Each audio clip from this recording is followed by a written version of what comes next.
හරි. ආයිබෝන් පුතේ ඔයගොල්ලෝ හැමෝටම මම විශ්වාස කරනවා මාව එහෙනවයි කියලා ඔයගොල්ලෝ සියලු දෙනාට සහ අපි බොහොම සෙනෙහසෙන් සහ ගරුත්වයෙන් ඔයගොල්ලන්ව ආයත වතාවක් පිළිගන්නවා.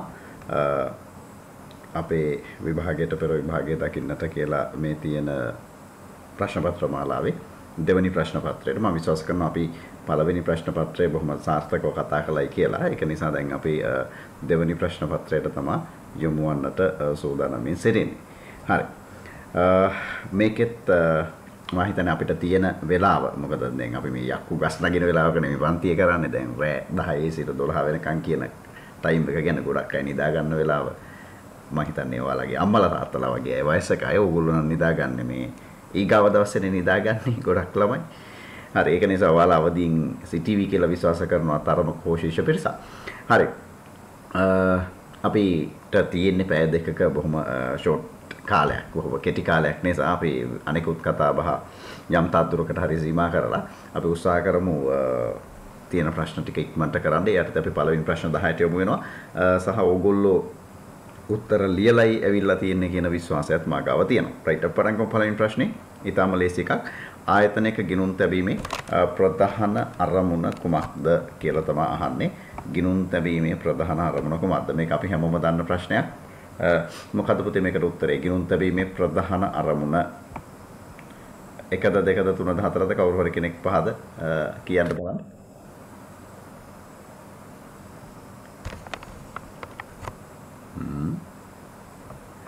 chat එකට කට්ටිය එනවා 4 කියලා චාතුර්ය ගහනවා. මම කැමති කවුරු හරි කෙනෙක් කතා කරනවා නම් ඔව් හතරවෙනි උත්තරය තමයි නිවැරදි පිළිතුර. ගිණුම් කරන්නේ මූලික අරමුණ ඇල්මක් දක්වන පාර්ශවයන්ට තීරණ ගැනීමට අවශ්‍ය තොරතුරු සැපයීම කියන එක අපි ඒක රතු පාට කරමු. ඔන්න අපි ඊටම වේගෙන් පළවෙනි ප්‍රශ්නෙට උත්තරය හොයාගත්තා. රයිට් අපි යනවා දෙවෙනි ප්‍රශ්නේ. මූල්‍ය වාර්තාකරණයේ සංකල්පනාත්මක රාමුවට අනුව ගිණුම් කරන තොරතුරු වල දැකිය හැකි මූලික ගුණාත්මක ලක්ෂණ පමණක් ඇතුළත් කාණ්ඩය. පුතේ මෙතන අපෙන් අහන්නේ මූලික ගුණාත්මක ලක්ෂණ විතරයි. රයිට්. දැන් කටහරිමු ඈ. හරි. දැන් මට ඔයාලා කියන්න මේ සංකල්පනාත්මක රාමුවේ තියෙන ගුණාත්මක ලක්ෂණ අපි ප්‍රධාන කොටස් දෙකකට වර්ග කරනවා. මොනවද මේ ප්‍රධාන කොටස් දෙක? මූලික ගුණාත්මක ලක්ෂණ, වැඩි දියුණු කිරීමේ ගුණාත්මක ලක්ෂණ. ඔව් මූලික ගුණාත්මක ලක්ෂණ සහ වැඩි දියුණු කිරීමේ ගුණාත්මක ලක්ෂණ කියලා. රයිට්. එතකොට මූලික ගුණාත්මක ලක්ෂණ කීයක් තියෙනවද? දෙකයි. ඔව් මූලික ගුණාත්මක ලක්ෂණ තියෙන්නේ දෙකයි නේද? හරි. එතකොට වැඩි දියුණු කිරීමේ ගුණාත්මක ලක්ෂණ තියෙනවා කීයක්ද? වැඩි දියුණු කිරීමේ ගුණාත්මක ලක්ෂණ තියෙනවා 4ක් නේ. රයිට්. අපි උත්සාහ කරමු ඔයගොල්ලන්ගේ පිළිතුරට යන්න. මෙන්න උත්තරේ මූලික ගුණාත්මක ලක්ෂණ දෙකක් තියෙනවා. අදාළ බව සහ විශ්වාසනීය නියෝජනය කියලා. වැඩි දියුණු කිරීමේ ගුණාත්මක ලක්ෂණ 4ක් තියෙනවා. අපි සාමාන්‍ය කතා බහෙදී කියනවා සයන්නෙන් එන දේවල් දෙකක් තියෙනවායි කියලා. සංසන්දනාත්මක හා සත්‍යාපනය කළ හැකි බව, අවබෝධ කරගත හැකි බව සහ කාලීන බව කියලා. රයිට්. දැන් අපෙන් අහන්නේ මොකක්ද? මූලික ගුණාත්මක ගති ලක්ෂණ පමණක් ඇතුළත් කාණ්ඩය. එතකොට පුතේ මූලික ගුණාත්මක ලක්ෂණ පමණක් කියලා කියන්නේ අදාළ බව සහ විශ්වාසනීය නියෝජනය කියන එක. බලන්න එහෙම උත්තරයක් තියෙනවද කියලා? කීයද උත්තරේ? ඔව් 5. මේ තියෙන පස්වෙනි උත්තරේ නේද? විශ්වාසනීය නියෝජනය සහ අදාළ බව කියන එක තමයි මූලික ගුණාත්මක ලක්ෂණ විතරක් තියෙන උත්තරේ. රයිට් අපි දෙවෙනි ප්‍රශ්නෙත් සාර්ථකව කතා කළා. යන් තුන්වෙනි ප්‍රශ්නේ ඊටම ලේසි ප්‍රශ්නයක් මම හිතන්නේ. ව්‍යාපාරයක සෑම ගිණුම් වර්ෂයක් අවසානයේම මූල්‍ය ප්‍රකාශන සකස් කිරීමට අදාළ වන ගිණුම් කරන සංකල්පය. හැම ගිණුම් වර්ෂයක් අවසානයේදීම මූල්‍ය ප්‍රකාශන හදනවා. මොකක්ද උත්තරේ? වඩා උචිත උත්තරේ. මේ තියෙන ඒ වගේ. ඔව් ඒක කාලච්ඡේද සංකල්පය නේද? කාලච්ඡේද සංකල්පයට අනුව තමයි අපි කියන්නේ හැම ගිණුම් වර්ෂයක් අවසානයේදීම මූල්‍ය ප්‍රකාශන හදන්නට ඕනයි කියලා. එහෙනම් වඩා උචිතයි ඔයාලා තෝරන උත්තරේ. මොකක්ද උත්තරේ? තුන්වෙනි උත්තරේ. තුන්වෙනි ප්‍රශ්නෙට උත්තරේ පළවෙනි එක කාලච්ඡේද සංකල්පය. ඊගා ප්‍රශ්න ළමයි බොහොම හොඳ ප්‍රශ්නයක් මම හිතන්නේ. අපි හිතනවා අපි දන්නවා කියලා. නමුත් ඒ වුණාට අපි වරද්දන්න තියෙන ඉඩකඩ බොහොම ඉහළ ප්‍රශ්නයක් ඊගාව ප්‍රශ්නේ. රුපියල් 2 ලක්ෂයක පිරිවැවෙච්ච භාණ්ඩ තොගයක් 2,40,000කට ණයට විකුණූ අතර ණයගැතියා විසින් රුපියල් 60,000 විකුණුම් මිල වූ තොග ආපසු යවා ඇත. මම හිතන්නේ ඔයාලගේ ඔරිජිනල් පේපර් එකේ මේ විකුණුම් මිල කියන වචනේ තිබ්බේ නැතුව ඇති. රුපියල් 60,000ක මිල වූ තොග ආපසු යවා ඇත කියලාද මන්ද තිබ්බේ. මම ඒක පස්සේ නිවැරදි කරන්න කියලා කිව්වා වගේ මතකයක් තියෙනවා. එහෙම නේද? ඔව් සර්. හරි. විකුණුම් මිල වූ තොග ආපසු යන ඇත. මේ මයික් එකක් ඔන් කරන් ඉන්නවා කවුරු හරි පුතේ අනේ ඒ ගෙදර ටීවී බලනවා. අචුට්ටක් ඒ මයික් එක පොඩ්ඩක් ඔෆ් කරන්න නැත්නම් ටීවී එක ඔෆ් කරන්න කියන්නේ. මෙම ගනුදෙනු වල ශුද්ධ බලපෑම නිවරදිව දැක්වෙන ගිණුම් කරන සමීකරණය වන්නේ නේ. රයිට්. අපි බලමු මොකද්ද වෙලා තියෙන්නේ 2 ලක්ෂයක පිරිවෙවෙච්ච තොග 2,40,000ට ණයට විකුණලා තියෙනවා. අපි මේ ගනුදෙනු ගිණුම් කරන සමීකරණයකට දාන්නට උත්සාහ කරමු. අපි ඉන්නේ මා හිතන්නේ 4 වෙනි ප්‍රශ්නේ. අපේ දන්නවා මූලික ගිණුම් කරන සමීකරණය තමයි වත්කම් සමානයි හිමිකම් දන වගකීම් කියන එක. දැන් බලන්න මම හදලා තියෙන උත්තරේ 2 ලක්ෂයක පිරිවැවෙච්ච තොග විකුණනවා. එතකොට අපෙන් වත්කම් 2 ලක්ෂයක් අඩු වෙනවා. මොකද්ද මේ අඩු වෙන වත්කම?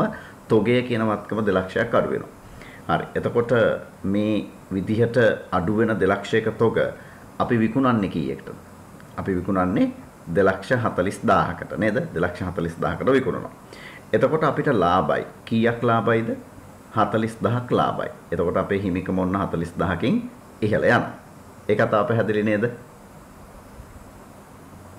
ඔව් සර්. ඔව් ඒක පැහැදිලි. ඊට පස්සේ මොකද්ද කියන්නේ? ණයගැතියා විසින් 60,000ක විකුණුම් මිල වූ තොග ආපසු එනවා ඇත. දැන් ඔන්න අපිට වර්ධින තැන තමයි මේ ආපහු එවලා තියෙන්නේ 60,000ක විකුණුම් මිල වෙච්ච තොග. දැන් ණයටනේ විකුණන්නේ. එතකොට ණයට විකුකහම ගන්න මිනිස්සයා 60,000ක විකුණුම් මිල තියෙන තොගයක් අපිට ආපහු එවද්දී අපේ ණයගැතිය 60,000කින් අඩු වෙනවා. ඒක පිළිගන්නවා නේද? මේ බලන්න ණයගැතිය කියන වත්කම 60,000කින් පහළ බහිනවා. ඒක හරි. හැබැයි අපිට තොගයක් හම්බ වෙනවා. අපි තොගය කියන එක තියාගන්නේ පිරිවැයට. දැන් අපි දන්නවා ආපහු එවපු තොගේ විකුණුම් මිල 60,000යි. ඒක හරි. නමුත් ආපහු එවපු තොගේ පිරිවැය කීයද? දැන් අපි ඒක හොයාගන්න දෙපේ. දැන් කොහොමද ඒක හොයාගන්නේ? මේ බලන්න. අපි කලින් විකුණලා තිවික්ක වෙලාවේදී පිරිවැය 2 ලක්ෂයක් වෙච්ච බඩු මට මතකයි 2,40,000කට විකුණන්නේ. ඒ කියන්නේ 40,000ක් ලාභයි. හරි. මේ බලන්න මම මේ රෝස පාට ගාලා තියෙන තැන ගිහින් බලන්න 40,000ක් ලාභයි පිරිවැය 2 ලක්ෂයකට 2 ලක්ෂයකට 40,000ක් ලාභයි. ඒ කියන්නේ භාග සංඛ්‍යාවක් විදිහට ගත්තොත් පහෙන් එකක් ලාභයි. මොකෙන් පහෙන් එකක්ද ඔය ලාභ? පිරිවැයෙන් පහෙන් එකක්. එහෙම නේද? අපි ඉගෙනගෙන තියෙනවා ඉස්සර. පිරිවැයෙන් පහෙන් එකක් ලාභ නම් විකුණුම් වලින් කීයක් ලාභද පුතේ? විකුණුම් මිලෙන් 6න් එකක් ලාභයි කියලා අපි ඉගෙනගෙන තියෙනවා නේ. 6න් එකක් ලාභයි. අතරම මේක කවුරු හරි ශිෂ්‍යයෙක් දන්නේ නැත්නම් මේක ගණිතයේ තියෙන එක්තරා නියත අවස්ථාවක්. මේ ලාභ ප්‍රතිශතය කියන එක අපිට පිරිවැයේ භාග සංඛ්‍යාවක් වගේම විකුණුම් මිලේ භාග සංඛ්‍යාවක් විදිහටත් කියන්නට පුළුවන් කියන කාරණේනේ. මේක ඔයගොල්ලෝ දැනන් හිටියද නැද්ද මන් දන්නේ. මම දැන් උදාහරණයක් විදිහට කියන්නම්. පිරිවැයෙන් 4න් එකක් ලාභ නම් විකුණුම් මිලෙන් කොච්චරක් ලාභද? මේ උඩ තියෙන එක එහෙම්මම අපි ලියනවා. හරි. බෙදීම. මේ 4යි 1යි එක්කව කරනවා කීයද? 5යි. එහෙනම් විකුණුම් මිලෙන් 5න් එකක් ලාභයි. හරිනේ. දැන් මම තව උදාහරණයක් කියන්නම්. පිරිවැයෙන් 7න් 2ක් ලාභයි. එහෙනම් විකුණුම් මිලෙන් කීයක් ලාභද? කොහොමද හොයන්නේ? මේ උඩ ලියපු දෙක එහෙම්මම ලියනවා. මෙතන තියෙන 7යි 2යි එක්කව කරනවා. ඒ කියන්නේ 9න් 2ක් ලාභයි. හරි. ඔන්න ඔය විදිහේ සම්බන්ධයක් ගණිතයේදී තියෙනවා. පිරිවැය සහ විකුණුම් මිල අතර. දැන් අපිට අපේ ගානේ කියන්නේ අපි දන්නවා ලාභය ඇවිල්ලා තියෙන්නේ කොහොමද? පිරිවැයෙන් 5න් එකයි. එහෙනම් විකුණුම් මිලෙන් නම්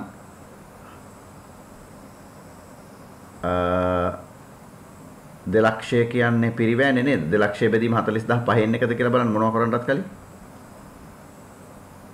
ඔතන 60,000 ගුණ කරන්න ඕනේ 6න්. 5න් එකෙන් නෙමෙයි මේ 60,000 ගුණ කරන්න ඕන 6න් එකකින් අතරම. එතකොට පිරිවැයෙන් 5න් එකක් ලාභ නම් විකුණුම් මිලෙන් 6න් එකක් ලාභ වෙන්න එපේ. ඒ කියන්නේ 60,000න් 6න් එකක් ලාභ වෙන්න ඕන. 60,000න් 6න් එකක් කියන්නේ 10,000ක් ලාභ වෙන්න ඕන. හරි නේද දැන්? හරිනේ. එතකොට අපිට 60,000ක විකුණුම් මිල වෙච්ච තොග ආපහු ලැබෙනවා කියන්නේ ණය ගැතිය 60,000කින් අඩු වෙනවා. හැබැයි ඒ තුල අන්තර්ගත වෙච්ච ලාභය 10,000යි. එහෙනම් පිරිවැය කීයද? පිරිවැය ඇවිල්ලා 60,000න් 10,000 ගියාපුවම 50,000යි. එහෙනම් අපිට 50,000ක තොගයක් ආපහු ඇවිල්ලා තියෙනවා. ඒ තුල අපිට ලාභ හිමි වෙනවා 10,000. හරි. එහෙනම් දැන් මේ සියල්ල ගත්තාම ආපහු සුද්ධ වශයෙන් එක්කව කරපුවම වත්කම් 30,000කින් වැඩි වෙනවා. හිමිකම් 30,000කින් වැඩි වෙනවා කියලායි උත්තරේ එන්නේ. එහෙම උත්තරයක් තියෙනවා පිළිතුරු අංක 1 කියන උත්තරේ. බලන්න පිළිතුරු අංක 1 නේද? වත්කම් 30000කින් වැඩි වෙනවා. හිමිකම් 30000කින් වැඩි වෙනවා. පුතේ ඕගොල්ලන්ට ඒ උත්තරේ ආවද? ඔව් සර්. ඔව්. ඔව් සර්. රයිට්. මං කියපු ඒ කාරණේ ඔයාලට තේරෙන්න ඇති කියලාත් මම විශ්වාස කරනවා. ඇත්තටම අවබෝධ වුණාද? ඔව් සර්. හරි. තේරුම් නැති කෙනෙක් ඉන්නවා නම් ඒ කියපු කාරණේ ඒ කියපු ගාන වැටහිච්ච නැති කෙනෙක් ඉන්නවා නම් චුට්ටක් කියන්නකෝ. මම හිතනවා ඔයගොල්ලෝ ගෙදරින් ගාන හදන්නට යම් උත්සාහයක් මින් පෙර දරලා තියෙනවා නම් ඒ ගානේ ලොකු අපහැදිලිතාවයක් ඇතයි කියලා මම හිතන්නේ නැහැ. තේරුණා නේද ඔයාලට?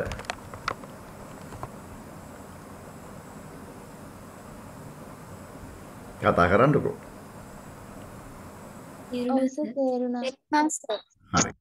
එහෙමනම් අපි ඊගාව ගාන බලන්නට යමු. හරි. අපිට තියෙන ඊගාව ගාන තමයි අපි ගණන් 4ක් සාර්ථකව බලලා තියෙනවා. පස්වෙනි ගාන.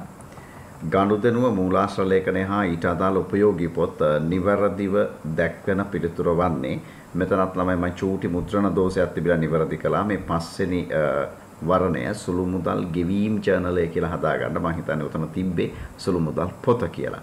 හරි පස්වෙනි වර්ණය නිවැරදි කරගන්න මම මේ කහපාට ගාලා තියෙන තැන සුළු මුදල් ගෙවීම් ජර්නලය කියලා නිවැරදි කරගන්න.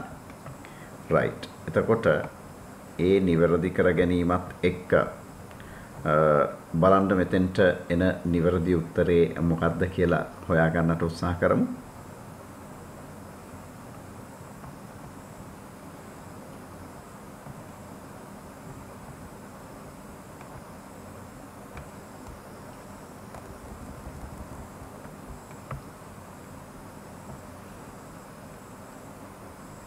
මොකක්ද උත්තරේ? ඔයාලා තෝරන උත්තරේ මොකක්ද පුතේ මේකට? කීවෙනි එකද? පස්වෙනි උත්තරේ. අපි බලමු අනිත් ඒවා ඇයි වරදින්නේ කියලා. දැන් බොල් ණය කපා හැරීම විකුණුන් ඉන්න ඔයසේ ලියනවද? විකුණුන් channel ලියනවද? නෑ සර්. බොල් ණය කපා හැරීම අපි ලියන්නේ පොදු channel voucher එක සහ පොදු channel එක. ලීබඩු ණයට ගනුන් ලියන්නේ පොදු channel voucher එක සහ පොදු channel. ඒතකොට දෙවෙනි එකක් නෙමෙයි. අටමාන ණය වෙන් කිරීමත් ඇත්තටම පොදු channel voucher අටමාන ණය වෙන් කිරීම. අටමාන ණය වෙන් කිරීම ඇත්තටම මූල channel voucher එක ලියනවා. නිවැරදි දක්වන උපයෝගී පොත පොදු channel එක. මට හිතෙනවා තුන්වෙනි උත්තරේ නිවැරදි කියලා. ඕගොල්ලෝ කිව්වේ කවුද මන්ද කිව්වා පස්වෙනි එක කියලා. මේ බලන්න. අඩමාන ණය වෙන් කිරීම ඇත්තටම channel voucher වල ලියනවා. සහ උපයෝගී පොත පොදු channel එක. හතරවෙනි එක ණය හිමියන්ට ගෙවපුවාම ලදුපතක ලියන්නේ නැහැ. ණය හිමියන්ට ගෙවපුවාම අපි ලියන්නේ ගෙවීම් channel එක. සහ ගෙවීම් voucher එක. ඒතර හතර වැරදි. සුළු මුදල් අග්‍රිමය ගෙවීම. බලන්න මේක ඔයගොල්ලෝ ගොඩක් අය වරද්දාගත්තා. සුළු මුදල් අග්‍රිමය ගෙවීම සුළු මුදල් voucher එක ලියන්නේ නැහැ පුතේ. සුළු මුදල් voucher එක ලියනවා සුළු මුදල් භාරකාරයා වියදමක් දරනවා. මේ කියන්නේ සුළු මුදල් අග්‍රිමය ගෙවීම කියලා. එතකොට සුළු මුදල් අග්‍රිමය ගෙවීම කියන්නේ කවුරු කාට ගෙවනවද? සුළු මුදල් ප්‍රධාන මුදල් භාරකරු සුළු මුදල් භාරකරු. ප්‍රධාන මුදල් භාරකරු සුළු මුදල් භාරකරුට ගෙවනවා. ඒතර ප්‍රධාන මුදල් භාරකරු සුළු මුදල් භාරකරුට ගෙවනවා නම් භාවිතා කරන ප්‍රයෝගී පොත වෙන්නේ මුදල් ගෙවීම් channel එක. ඒතර මුදල් ගෙවීම් channel එක තුල සල්ලි ගෙවීමක් තියෙන්නේ. සල්ලි ගෙවනවා නම් භාවිතා කරන්නේ පොදු channel voucher. ඒ අනුව පස්වෙනි එක නෙවෙයි පස්වෙනි ප්‍රශ්නෙට උත්තරේ. පස්වෙනි ප්‍රශ්නේ උත්තරේ 3 අඩමාන ණය වෙන් කිරීම. ඒ කියන්නේ channel voucher සහ පොදු channel එක. පැහැදිලි නේද මා කියන කාරණේ? හරිනේ. right. එතකොට අපි වැරදිච්ච උදවිය බැලූ බැල්මට දේවල් දිහා බලන්නට එපා කියන්නේ ඒකයි. ටිකක් අවබෝධයෙන් දෙයක් දිහා බලන්නට පුරුදු වෙන්න. මේ කාලේ හැටියටත් අපි දේවල් දිහා අවබෝධයෙන් බැලිය යුතු කාලයක් තමයි ඇවිල්ලා තියෙන්නේ නේ. මතු පිටින් පේන එකක් ඇත්ත තත්ත්වය තව එකක්. right. අපි යන් 6 වෙනි ප්‍රශ්නේ බලන්න. සම්ප්‍රදායික ප්‍රශ්නයක්, නමුත් හොඳ ප්‍රශ්නයක්. මුදල් ගිණුමේ ශේෂයට වඩා. ඒ කියන්නේ ව්‍යාපාරිකයා විදියට දැන් ඔයා හදන මුදල් ගිණුමේ ශේෂයට වඩා බැංකු ප්‍රකාශනයේ ශේෂයේ වැඩිවීමට බලපාන හේතු පමණක් ඇතුළත් කාණ්ඩය වන්නේ. දැන් මේක දිහා බලන්න එපා. උත්තරේ ඕන උත්තරයක්. අපි නිකන් මේක හිතමු චුට්ටක්. මොකක්ද කියන්නේ මුදල් ගිණුමේ ශේෂයට වඩා බැංකු ප්‍රකාශනයේ ශේෂය වැඩි. ඒ කියන්නේ දැන් ව්‍යාපාරිකයා හදන මුදල් ගිණුමේ ශේෂයට වඩා බැංකු ප්‍රකාශනයේ ශේෂය වැඩි. ඇයි යන්නේ බැංකු ප්‍රකාශනයේ ශේෂය වැඩි වෙන්නේ? දැන් එකක් තමයි අපි නිකුත් කරනවා චෙක්. දැන් අපි චෙක් නිකුත් කරද්දී මුදල් ගිණුම බැරනේ කරන්නේ. හැබැයි ගත්තු මිනිස්සයා නිකුත් කරපු චෙක් එක පුතේ බැංකුවට ඉදිරිපත් කරන්නේ නැහැ. එතකොට අපි ඒවට කියනවා මොනවා කියලාද? නිකුත් කළ නමුත් ඉදිරිපත් නොවූ චෙක්. අනේ අපේ මුදල් ශේෂය අඩු වෙලා හැබැයි බැංකුවේ ශේෂය අඩු වෙලා නැහැ. අන්න එහෙනම් නිකුත් කළ නමුත් ඉදිරිපත් නොවූ චෙක් කියන එක මේකට ඊටාම හොඳ ප්‍රබල උත්තරයක්. ඒක තේරුණාද? තේරුණා සර්. තේරුණා. හරි. ඔය වගේම බලන්න නිකුත් කළ නමුත් අගරු චෙක්. අපි චෙක් එකක් නිකුත් කරනවා. අපි චෙක් එකක් නිකුත් කරද්දී නිකුත් කරපු වහාම අපේ මුදල් පාලන ගිණුම පුතේ අපි මොකෝ කරන්නේ? අපේ මුදල් පාලන ගිණුම අපි බැර කරනවා. හරියනේ අපෙන් සල්ලි ගියා වගේ. අනේ ඒ වුණාට ඒ චෙක් එකේ එක්ක වස්සන වැරදි එහෙම නැත්නම් අපේ ගිණුමේ සල්ලි නැති වෙලා හරි. so whatever it is මොකක් හෝ හේතුවක් මත අපි නිකුත් කරපු චෙක් එකට බැංකුව සල්ලි ගෙවන්නේ නැහැ. අපි නිකුත් කරපු චෙක් එක බැංකුව අගරු කරනවා. එතකොට මොකද වෙලා තියෙන්නේ? අපේ මුදල් අඩුයි. අපේ මුදල් පාලන ගිණුම අඩුයි. හැබැයි බැංකු ප්‍රකාශනයේ ශේෂය වැඩි නේ. එහෙනම් නිකුත් කළ නමුත් අගරු චෙක් කියන එකත් ඔකට ඊටාම හොඳ උත්තරයක්. තව මොනවා හරි දේවල් වාට එකපාරට මතකෙන් කියන්න පුළුවන් නම් අපේ ශේෂයට වඩා බැංකුවේ ශේෂය වැඩි වෙන්න හේතු බාන්න පුළුවන් නම් කියන්න. registration registration අනිවාර්යයෙන්ම. හරි. අපි ලියාගෙනත් නැහැ. අපි දන්නෙත් නැහැ. ඒ වුණාට බැංකුවට සල්ලි ඇවිල්ලා. ඉතින් අපේ ශේෂයට වඩා බැංකුවේ ශේෂය වැඩි නේ. registration කියන එක හොඳ උත්තරයක්. registration. හරි. තව තියෙනවද? මොකද registration කියද්දි දැන් ණය ගැතිරේෂන, ලාභාංශ ලැබීම ඔය වගේ එකීමේකී නොකී දේවල් තිබිය හැකි. right කොහොම හරි කමන්නේ. එතකොට වා සිලෙක්ට් කරන උත්තරේ මොකද්ද පුතේ? මහාන එකද දෙකද තුනද? හතරවෙනි උත්තරේ නේද? registration හා නිකුත් කළ නමුත් ඉදිරිපත් no check කියන හතරවෙනි පිළිතුර අපිට බාරගත හැකි. ඊට අමතරව වෙන විකල්ප පිළිතුරු පවතිනා. අපිට කියන්න අපි සාමකාමී පිළිතුරු සඳහා ඊට ප්‍රස්තාව ලබා දෙනවා. තියෙනවද තව? නැහැ නේද? හරි.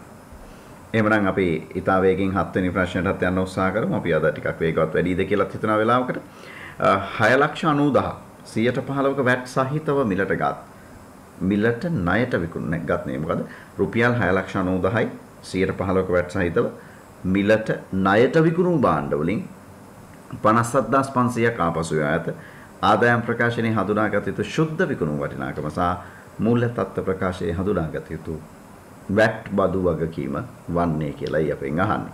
මොකද්ද ඔයා තෝරපු උත්තරේ? මොකද්ද පුතේ ඔයාලා තෝරන උත්තරේ? එක කියලායි ඔයාලා කියන්නේ.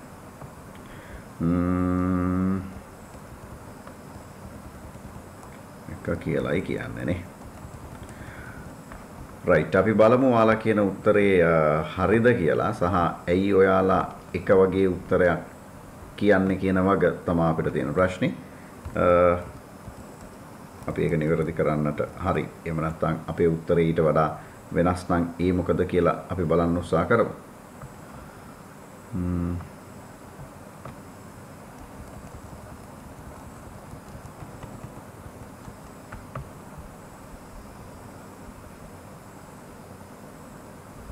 හරි. ඔයගොල්ලන්ට මම විශ්වාස කරනවා අපේ බෝඩ් එක පේනවා ඇතයි කියලා. අපි දන්නවා සාමාන්‍ය බඩු විකුණද්දී විකුණුම් වලට වැට් එක්ක හො කරපුවාම වැට් එක්ක විකුණුම් මිලට තමයි බඩු විකුණන්නේ. ඔයගොල්ලෝ බොහෝ දෙනා කියන එක කියලා උත්තරේ අපි බලමු. දැන් අපේ ගානේ ඔයාලගේ අතේ පේපර් එක තියෙනවා. වැට් ප්‍රතිශතය කීයක් කියලාද පුතේ කියන්නේ? 115යි. 115යි. වැට් ප්‍රතිශතය 115යි. දැන් අපි මේක තේරුම් ගමු. ඒ කියන්නේ අපි 100කට බඩු වික්කොත් 15ක වැට් ගහලා වැටුත් එක්ක විකුණන්නේ 115කට. ඕකනේ 115ක වැට් කියන එකෙන් අදහස් කරන්නේ. හරි. දැන් අපි ගානට යලිත් පසු බැස්සොත් ගානේ කියනවා රුපියල් 6,90,000ක 115 වැට් සහිත මිලට. ඒතර 6,90,000ක් කියලා කියන්නේ වැට් සමග මිල නේ. වැට් සමග මිල 6,90,000යි. දැන් අපි එහෙනම් මෙතන තියෙන වැට් ප්‍රමාණය හොයාගන්න එපේ. කොහොමද හොයාගන්නේ? 6,90,000ක් කියන්නේ 115 නම්. එතන මේ 115 න්නේ 6,90,000 කියන්නේ. නම් 15ක් කියන්නේ මේ තුල අන්තර්ගත වැට් ප්‍රමාණය. පුතේ මට ආවද එකී වැට් ප්‍රමාණය කීයක් කියලා දාවේ 90,000ක් වගේද? ඔව්. ඔව් සර් 90,000යි. 90,000යි. එහෙනම් වැට් නොමැති ප්‍රමාණය කොච්චරද? 6 ලක්ෂයයි. වැට් නොමැති ප්‍රමාණය 6 ලක්ෂයයි. රයිට්. ඔන්න ඔය විදිහට තමයි අපි බඩු විකුණලා තියෙන්නේ. 6 ලක්ෂයක වැට් නැති බඩු 90,000ක වැට් ගහලා 6,90,000ට විකුණලා තියෙනවා. හරි මම හිතනවා ඒ ඊටාම පැහැදිලි ඕගොල්ලන්ට. ඊට පස්සේ ඒ වගේ යම් ප්‍රමාණයක් ආපහු එවලද? ඔව් අපි බලමු මොකක්ද කියන්නේ කියලා. ඒ වගේ විකුණු භාණ්ඩ වලින් 57500ක් ආපසු එවා ඇත. 57500ක් ආපහු එවලා තියෙනවා. එතකොට අපි ඒකත් තේරුම් ගන්නට උත්සාහ කරමු. 57500ක බඩු කියන්නේ විකුණු ආපසු එමින් සටහන් කරන විකුණු මිලටනේ. එහෙනම් 57500යි. ඔය 57500 අතර අන්තර්ගත වැට් අපිට හොයාගත්ත හැකි මම හිතන්නේ 7500යි නේද? ඔව් සර්. 7500. ඒ කියන්නේ අපිට ආපහු එවලා තියෙන්නේ විකුණු මිල නම් 50000ක් වෙච්ච බඩු. හරිනේ. එතකොට අපෙන් එක්සැමිනර් අහන ප්‍රශ්න මොන වගේ ප්‍රශ්නද? අපි බලමු එයා අහන ප්‍රශ්න. එයා අහන්නේ ශුද්ධ විකුණුම් වටිනාකම. දැන් ශුද්ධ විකුණුම් වටිනාකම කියන්නේ පොතේ අපි විකුණපු වගෙන් ආපසු යොමුන් අඩු කරපුවම. දැන් ඔයාලට මේ ස්ක්‍රීන් එකේ පේනවා අපි වික්කේ 6 ලක්ෂයකට. ආපසු යොමුන් තියෙන්නේ 50000යි. එහෙනම් ශුද්ධ විකුණුම් 5,50,000යි. එකඟයිද? ශුද්ධ විකුණුම් 5,50,000යි. ශුද්ධ විකුණුම් වටිනාකම සහ මූල්‍ය තත්ත්ව ප්‍රකාශනයේ හඳුනාගත යුතු වැට්බදු වගකීම. දැන් මූල්‍ය තත්ත්ව ප්‍රකාශනයේ වැට්බදු වගකීම කීයද? දැන් අපි පාරිභෝගිකයන්ගෙන් එක්කහුව කරගන්නවා මෙතෙන්දී 90,000ක වැට් බද්දා. එතකොට ඒක අපේ වගකීමක්. අපි ඒක දේශීය ආදාය දෙපාර්තමේන්තුවට ගෙවන්න ඕන. අපිට අයිති එකක් නෙවෙයිනේ. අපේ විකුණුම් මත 90,000ක වැට් අපි එක්කහුව කරගෙන තියෙනවා. එය දේශීය ආදාය දෙපාර්තමේන්තුවට ගෙවිය යුතුයි. ඒක අපේ වගකීමක්. හැබැයි මේ ආපසුත් එවලා තියෙනවනේ 7500 නේද? එතකොට අපේ සමස්ත වැට් වගකීම වෙන්නේ 82500යි. පිළිගන්නවද? කොහොමද 82500 ගත්තේ? 90න් ආපසු යොමුන් තුල තිබ්බ මේ 7500 අයින් කරලා මම යාලි කිව්වොත් මෙන්න මේ 90 තමයි විකුණුම් තුල අන්තර්ගත වැට් ප්‍රමාණය. ඒකෙන් ආපසු එවීම නිසා අනිත් පැත්තට හැරෙන වැට් ප්‍රමාණය 7500යි. ඒතර 90න් 7500 අඩු කරපුවම 82500 තමයි අපේ වැට් වටිනාකම වෙන්නේ. විකුණුම් වටිනාකම 5,50,000යි. වැට් වගකීම 82500යි. හරිද? එහෙම උත්තරයක් තියනවාද? කීයද උත්තරේ? එක නේද? එක. ඔව් 7 වෙනි එකට උත්තරේ එක. ඔයගොල්ලෝ කතා කරද්දී හයියෙන් කතා කරන්න. මම හිතනවා දැන් හැමෝටම විදුලිය තියෙනවා ඇති කියලා නේද? ළමයි සාමාන්‍යයෙන් රාත්‍රී 10න් පස්සේ විදුලිය විසන්ධි කරන්නේ නැහැ නේද? කරනවද? නෑ නේ. ඔව් ඒ කියන්නේ මේ හොල්මන් වලට එහෙම හොඳට පේන්න එපා යද්දි. ඒකින්ද රාත්‍රී කාලයේදී විදුලිය විසන්ධි කරන්නේ නෑ මං හිතන්නේ. හරි. අනිත් එක බැදගත් වැඩ ඔක්කොම රෑනේ වෙන්නේ නේ. මහපාන්දර. ඒකින්ද ලයිට් තියෙන්න ඕන. ඒකේද රැට විදුලිය විසන්ධි කරන්නේ නැහැ. හරි අපි මේ වෙද්දි ප්‍රශ්න කීයක්ද කතා කළේ 8ක්ද 9ක්ද 10ක්ද කීයක්ද? 7යි. 7ක්. තාම අපි කතා කරලා තියෙන ප්‍රශ්න 7යි. අපි යන් 8 වෙනි ප්‍රශ්නෙට සහ 9 වෙනි ප්‍රශ්නෙට පහත තොරතුරු ඇසුරින් ප්‍රශ්න අංක 8ට 9ට පිළිතුරු සපයන්න කියනවා. ව්‍යාපාරික මූල්‍ය ප්‍රකාශන පිළියෙල කිරීමෙන් පස්සේ පහත ගිණුම් කරන වැරදි සිදු වෙලා කියලා හඳුනාගෙන තියෙනවා. අපෙන් අහන්නේ ඉහත වැරදි නිසා ව්‍යාපාරයේ ශුද්ධ ලාභයට ඇති වී ඇති බලපෑම ඉහත වැරදි නිසා අවිනිශ්චිත ගිණුමේ ඇති වී තිබෙන ශේෂය. ශුද්ධ ලාභයට වෙලා තියෙන බලපෑම අහනවා සහ අපෙන් අහනවා අවිනිශ්චිත ගිණුමට වෙලා තියෙන අවිනිශ්චිත ගිණුමේ ඇති වී තිබෙන ශේෂ වටිනාකම. ඇති වී තිබෙනවා කියන්නේ ආරම්භයේ තියෙන ශේෂය. අපි බලමු උත්තරයක් හොයාගන්න.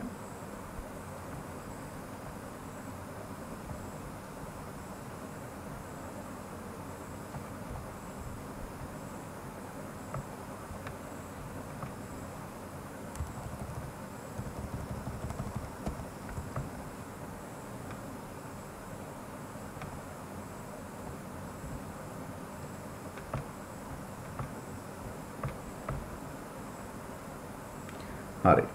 අපි ගානට එන්නටයි පුතේ උත්සාහ කරන්නේ. අපි බලමු කොහොමද මේක හදන්නේ කියලා. රයිට් පළවෙනි එක කියන්නේ විකුණුම් ජර්නල් එකතුව 50000කින් අඩු වෙලා තියෙනවා. මට කියන්න දැන් ඒකෙන් ලාභයට වෙන බලපෑම මොකක්ද කියලා. විකුණුම් ජර්නල් එකතුව 50000කින් අඩු වෙලා තියෙනවා. ඒ කියන්නේ විකුණුම් 50000ක් අඩු වෙන්නේ සටහන් කරන්නේ. ඒ කියන්නේ ලාභයට මොකද වෙලා තියෙන්නේ? ඔව්. ලාභේ 50000කින් අඩු වෙලා. ඒ සටහන් කළ යුතු විකුණුම සටහන් කරලා නැහැ. ඒ කියන්නේ ලාභය 50000කින් අඩු වෙලා. දැන් මගේ ඊගාව ප්‍රශ්නේ ඔය වරද නිවැරදි කිරීමේ ජර්නල් සටහන මට කියන්න. එහෙම නැත්නම් දිට්ඨ සටහන මට කියන්න. මොකද්ද? විකුණුම් ජර්නල් එකතුව 50000කින් අඩු වෙලා තියෙනවා. කොහොමද හදන්නේ? කවුරුත් කියන්නේ නැහැ. ඒක මේ ප්‍රශ්نين අහුවේ නැහැ. ණයගැති පාලන. එකපාරට ගිලින්න එපා ණයගැති පාලන කියලා. ඒ කියපුවම ඉවර වෙන්න කියන්න බලන්න. හරි කිව්වා. කියන්න. ණයගැති පාලන. 50,000යි විකුණුම් බර 50,000යි. ඔව් හරියටම හරි. ණයගැති පාලන ගිණුම හර 50,000යි විකුණුම් ගිණුම බර 50,000යි. ඇයි අපි එහෙම කියන්නේ? මේ අඩු වෙලා තියෙන විකුණුම් ජර්නලයේ තියෙන එකතුව. ඒතකොට අපි දන්නවා විකුණුම් ජර්නලයේ එකතුව පිටපත් කරන්නේ ණයගැති පාලන ගිණුමට සහ විකුණුම් ගිණුමට. දැන් එතකොට විකුණුම් ජර්නලයේ එකතුව 50,000ක් අඩු නම් ණයගැති පාලන ගිණුම 50,000ක් හර කරලා විකුණුම් ගිණුම 50,000ක් බැර කරන්නට උනා. ඒ ප්‍රකාශනය කරපු දරුවා ඒක හරියටම කිව්වා. නමුත් අපේ සමහර ළමයි හිතනවා ඕකේ එක කෑල්ලක් අවිනිශ්චිත ගිණුමට යන්නට උනායි කියලා. දැන් අවිනිශ්චිත ගිණුමට යන්න ඕනේ නේ. ඒතකොට ගානේ 9 වෙනි ප්‍රශ්نين අහන්නේ ඉහත වැරදි නිසා අවිනිශ්චිත ගිණුමේ ඇති වී තිබෙන ශේෂය. ඒතකොට නමුත් මෙතෙන්දී අවිනිශ්චිත ගිණුමට කිසිදු අවස්ථාවක් නැහැ. ඔය පළවෙනි දෝෂය නිසා. හරි නේද? මම දන්නවා මේ පන්තියේ ඉන්න ළමයින්ගේ සමහර අවිනිශ්චිත ගිණුමේ සටහනක් තිබ්බා. නමුත් තිබීමේ අවශ්‍යතාවයක් නැහැ. රයිට්. අපි මේ බැලුවේ A කියන කැලල. පුතේ අපි යම් B කියන කැලලට. ආපසු යවුම් 5000 ගැනුම් ගිණුමට බැර කර ඇත. දැන් ආපසු යවුම් බැර කරන්න ඕන ආපසු යවුම් ගිණුමටනේ. නමුත් ආපසු යවුම් ගිණුමට බැර කරනවා වෙනුවට ගැනුම් ගිණුමටයි බැර කරලා තියෙන්නේ. මං අහන්නේ ලාභයට වන බලපෑම මොකක්ද? කතා කරන්න ලාභයට වන බලපෑම මොකක්ද? ලාභයට බලපෑමක් නැහැ. ඔව් දැන් තාරින්ද කියනවා ලාභයට බලපෑමක් නැහැ. තාරින්ද නේද? ඔව් සර්. ඔව්. ලාභයට බලපෑමක් නැහැ කියලා. ඇයි එයා ලාභයට බලපෑමක් නැහැ කියලා කියන්නේ? හේතුව තමයි දැන් ආපසු යවුම් ගිණුමට බැර කරන්නට ඕනේ. එහෙමනේ. හැබැයි ආපසු යවුම් ගිණුමත් අපි පෙන්වන්නේ ආදායම් ප්‍රකාශනයේ පෙන්නනවා. ආපසු යවුම් ගිණුම බැර කරනවා වෙනකොට මේගොල්ලෝ ගැනුම් ගිණුම බැර කරලා තියෙනවා. වැඩේ පට්ටපල් වැරදි. නමුත් ගැනුම් ගිණුම බැර වෙලා තියෙනවා. ඒතර ගැනුම් ගිණුම බැරවීමේ ප්‍රතිඵලය වෙන්නේ ලාභය වැඩි වෙනවා. ආපසු යවුම් නිසා ලාභය වැඩි වෙනවා. ඒතකොට ආපසු යවුම් ගිණුමේ ලියන්න නැතුව ගැනුම් ගිණුමට බැර කළොත් ඒත් ලාභයට නම් බලපෑමක් නැහැ. ඒක නිසා තාරින්දගේ උත්තරේ හරියටම හරි. ලාභයට බලපෑමක් මේ නිසා සිද්ධ වෙන්නේ නැහැ. ඒතකොට B කියන එක නිසා ලාභයට බලපෑමක් සිද්ධ වෙන්නේ නැහැ. දැන් අපි අවිනිශ්චිත ගිණුමට ඔක යනවද? කොහොමද අපි නිවැරදි කරන්නේ? කවුරු හරි කෙනෙක් කියන්න. මොකද්ද වෙලා තියෙන වරද? ආපසු යම් 5000 ගැනුම් ගිණුමට බැර කරලා තියෙනවා. කොහොමද නිවැරදි කරන්නේ? මං අහන්නේ දිත්ත සටහන. ගැනුම් ගිණුම 5000ක් හර කරලා ආපසු යවුම් ගිණුම 5000ක් බැර කරනවා. හරිනේ. ගැනුම් ගිණුම වැරදිලා බැර කරලා තියෙන නිසා ගැනුම් ගිණුම 5000ක් හර කරනවා. රයිට්. ඊට පස්සේ ආපසු යවුම් ගිණුමේ දාන්න ඕන බැර පැත්තේ මේ යක්කු දාලා නැති නිසා අපි දානවා. ඒ කියන්නේ ආපසු යවුනුත් බැර කරනවා. අවිනිශ්චිත ගිණුමට සටහනක් ආවද? එනවද? කතා කරන්න. සටහනක් එන්නේ නැහැ සර්. එන්නේ නැහැ. රයිට්. අපි තුන්වෙනි එකට යන්න. ලැබූ 3000ක ලැබූ පොලි ගෙවූ පොලි ලෙස සටහන් කර ඇත. ඒක හරියම ශෝකයක්. 3000ක ලැබූ පොලි. අනේ ලැබූ පොලි කියන්නේ අපේ ආදායම. අපි ඒක ආදායමක් විදිහට සටහන් කරනවා. වෙනකොට 3000ක ගෙවූ පොලි විදිහට සටහන් කරනවා. එතකොට ලාභයට නම් බලපානවා. මොකද ලාභයට වෙලා තියෙන්නේ? වැඩි වෙලාද අඩු වෙලාද? අඩු වෙලා. කීයකින් අඩු වෙලාද? 6,000කින් අඩු වෙලා. yes අපේ ලාභය පුතේ 6000කින් අඩු වෙලා. ඇයි අපි 6000කින් අඩු වෙලා කියන්නේ? දැන් 3000ක ලැබූ පොලී කියන්නේ ආදායමක්. අපි ඒ ආදායම හඳුනාගත්තේ නැහැ. ඒතර ආදායමක් හඳුනාගත්තේ නැහැ කියන්නේ ලාභය 3000කින් අඩු වෙනවා. හැබැයි ඒ විතරක් නෙමෙයි. ඒක අපි ගිහිල්ලා දානවා වියදමක් විදියට. වියදමක් විදියට දාපු සැනින් ආය වතාවක් ලාභේ පහළ වැටෙනවා 3000කින්. ඒතර 3000 කෑලි දෙකකින් ලාභේ පහළ වැටලා තියෙනවා. ඒ කියන්නේ ලාභය 6000ක්ම අඩු වෙලා තමයි තියෙන්නේ. ලාභය 6000ක්ම අඩු වෙලායි තියෙන්නේ. හරි. ඊට පස්සේ මේක අවිනිශ්චිත ගිණුමට බලපානවද? මම හිතන්නේ බලපානවා. එයි 3000ක ලැබූ පොලී ගෙවූ පොලී ලෙස සටහන් කරලා තියෙනවා. අතරම ලැබූ පොලී අපි ලියන්නේ ලැබූ පොලී ගිණුමේ බැර පැත්තේ. මේගොල්ලෝ සටහන් කරපු නැති නිසා ලද පොලී බැර කළ යුතුයි. නමුත් ඒක ගෙවූ පොලී විදිහට සටහන් කරලා කියන්නේ ඒක හර පැත්තේ දාලා තියෙන්නේ. ඒ වරද නිවැරදි කරන්න ගෙවූ පොලීත් බැර කරන්නට ඕන 1000. sorry 3000. එතකොට ලද පොලීත් 3000ක් බැර, ගෙවූ පොලීත් 3000ක් බැර. ඒ දෙකේම එකතුව 6000 හර කරනවා කොහාටද? අවිනිශ්චිත ගිණුම. අවිනිශ්චිත ගිණුමට 6000ක් හර කරනවානේ. හරි. එහෙනම් මෙන්න මේ විදිහට අවිනිශ්චිත ගිණුමට අපි හර කරනවා 3000 ඒවා දෙකක් නේ. එකක් හර කරන්නේ පුතේ ලැබූ පොලී කියලා. අනිත් එක ගෙවූ පොලී කියලායි අපි අවිනිශ්චිත ගිණුමට හර කරන්නේ. පැහැදිලි නේද? මම විශ්වාස කරනවා ඒක පැහැදිලි කියලා. අපි යන් ඊගාව කොටස බලන්න. රුපියල් 1000ක ගෙවූ කොමිස් ගිණුමේ ශේෂය ශේෂ පරික්ෂමට ගෙන නැත. දැන් මොකද ලාභයට වෙන්නේ? හා කියන්න බලන්න.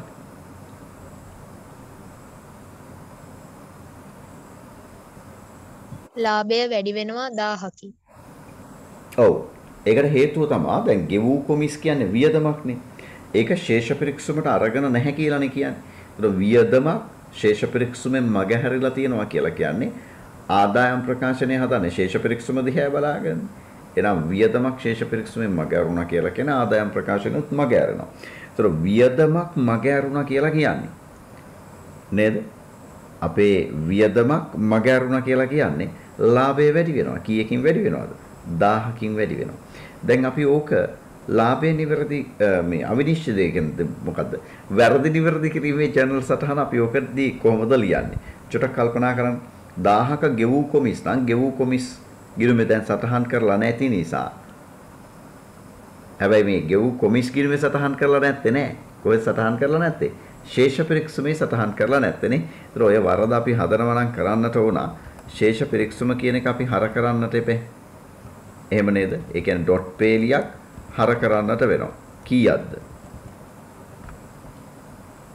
ශේෂ පරික්ෂම කියලා ලියන්නේ නැහැ නේ ජර්නල් සටහන් ලියද්දි.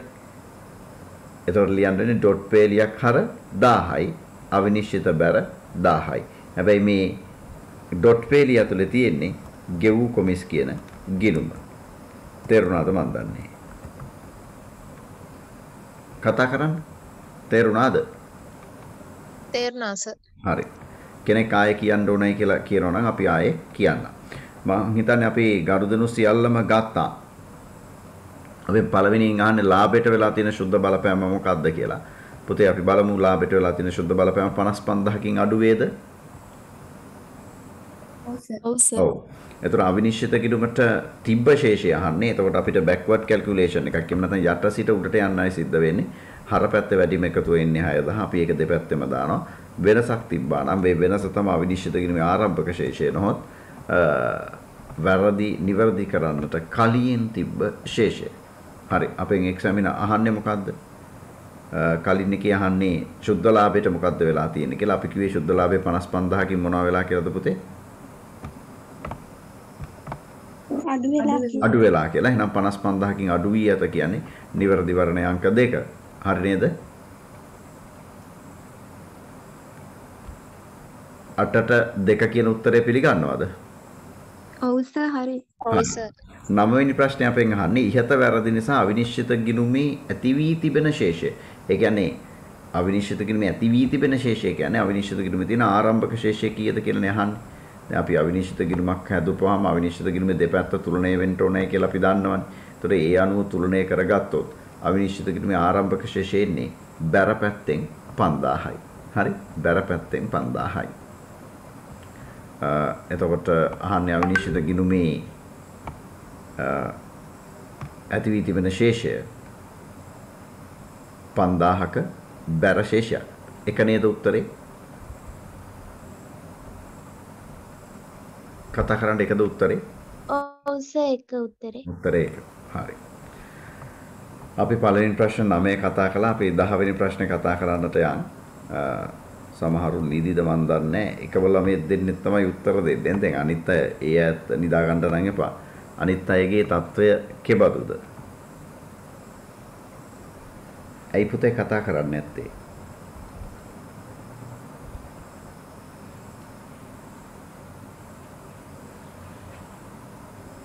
ඉන්නා සර්.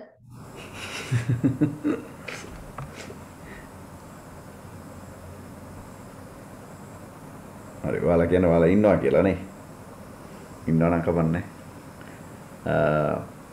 හරි අපි යන්කෝ 10 වෙනි ප්‍රශ්නේ බලන්න. මම හිතන්නේ එච්චර අපහසු ප්‍රශ්නයක් නෙමෙයි 10 වෙනි ප්‍රශ්නේ. අපි ඒක බලලා එමු.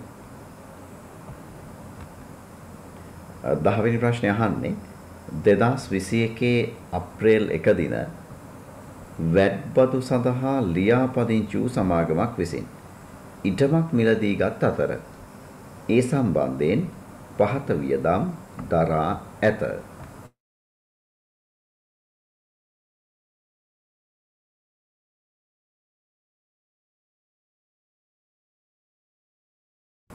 හරි.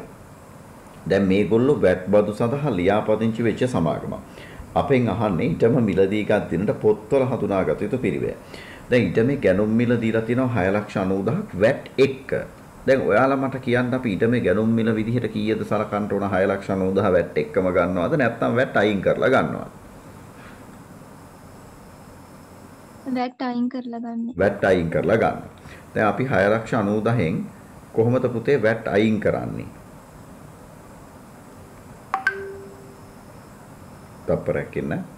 එතන අපි වෙන තැනකට ගිහින් අපි 6,90,000න් කොහොමද වැට් අයින් කරන්නේ?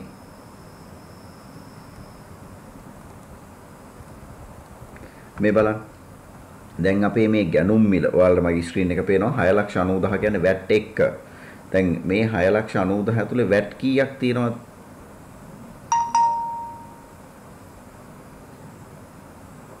සමහරවිට මගේ මේ උත්තරේ වැරදි ඇති මට හිතෙන විදිහට. බලන්න මෙහෙම ගිහිල්ලා ගැනුම් මිල 115ක වැට් සහිතව 6,90,000යි. දැන් අපි වැට් සඳහා ලියාපදිංචි වෙච්ච ව්‍යාපාරයක් නම් වැට් නැතුවයි ඔය ගැනුම් මිල ගන්නට ඕන. එතකොට අපි කොහොමද කරන්නේ? 6,90,000න් 115ක්ද ගන්නෙ? වැට් විදිහට. නෑ නේද? නෑ සර්. නෑ. එතකොට මේ කැල්කියුලේෂන් එක වැරදි. ඇත්තටම අපි කරන්න ඕන 690,000 බෙදන්නට ඕන 115න් වැඩි කරන්නට ඕන 100. එතකොට අපිට එනවා ගැනුම් මිල ලක්ෂ 6යි කියලා. හරිද මං කිව්වා? ඔව් ඔව් සර්. සර්. ලක්ෂ 6යි. ඒ කියන්නේ අතන මෙතන මේක ඇතුලේ තිබිලා තියෙනවා වැට් 90,000ක් නේ. හරි ගැනුම් මිල ලක්ෂ 6යි. ඊට පස්සේ අපිට මොනවද කියන්නේ? පැරණි ගොඩනැගිලි ඉවත් කිරීම 1,50,000යි. දැන් ඔයා හොඳින් මතක් තියාගන්න. මේක දැනගන්නට මොන කාරණයක් LKS 16 ප්‍රමිතිය උගන්නද්දී අපි නම් කිව්වා. දැන් අපි මේ අලුතෙන් මිලදී ගත්ත ඉඩමේ පැරණි ගොඩනැගිල්ලක් තියෙනවා. ඒ ගොඩනැගිල්ල ඉවත් කරන්න 1,50,000 වැය වෙලා තියෙනවා. එතකොට ඒක අපි සලකන්නේ අපේ වියදමක් විදිහට. එකඟයි නේද? ඊට පස්සේ අපිට ඔප්පු ලිවීමේ ගාස්තු වැය වෙලා තියෙනවා 25000ක් අපි ඒත් වියදමක් ලෙස සලකනවා. සමාගමේ නාමපූර්ව සවි කරන්න ගිය 20000 ඉඩමේ වියදමක් විදියට සලකනවද පුතේ? ඔව්ද නැද්ද? නෑ සර්. ඔව් ඒක අපි ගන්නෙ නෑ. ඊට පස්සේ ඉවත් කළ ගොඩනැගිලි උපකරණ විකුණු. මේ ඉවත් කරපු ගොඩනැගිලි උපකරණ අපි විකුණලා තියෙනවා 40000කට. ඒතර ඒ 40000ට මොකද්ද කරන්නේ? ඒ 40000 අර පිරිවැයෙන් අඩු කරනවා. එතකොට උත්තරේ එන්නේ 7,35,000යි. රයිට්. එතකොට ඔබ අවබෝධ කරගත යුතු කාරණයක් තමයි අර සමාගමේ නාමපූර්ව සවිකරණ එක එහෙම ඉඩම සම්බන්ධයෙන් දරපු වියදමක් නෙමෙයි.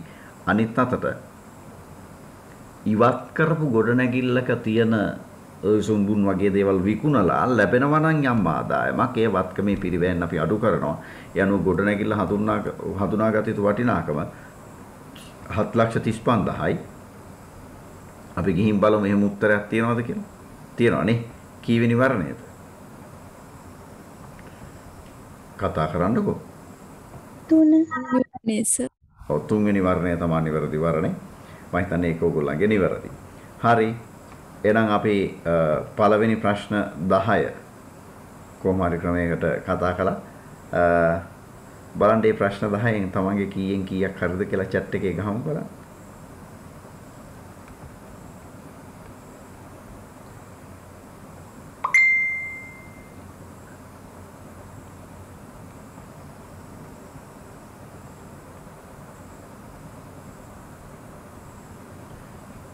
මම හිතන්නේ බොහෝ දෙනා ගහනවා 10න් 10යි 10න් 9යි ආදී වශයෙන් 10න් 10 තියෙන ඇසලකිත පිරිසක් ඉන්නවා. හරි විසදා ගත යුතු යම් කාරණයක් තියෙනවා නම් මට පවසන්න. දැන් ඔයගොල්ලෝ මේ chat එකේ ගහන්නේ මේ මට විතරයි personal chat එකක් විදිහට. නමුත් ඒක හැමෝටම පේන්න ගහනවා වඩා හොඳයි. එතකොට අනිත් අයත් දැනගන්න නිසා.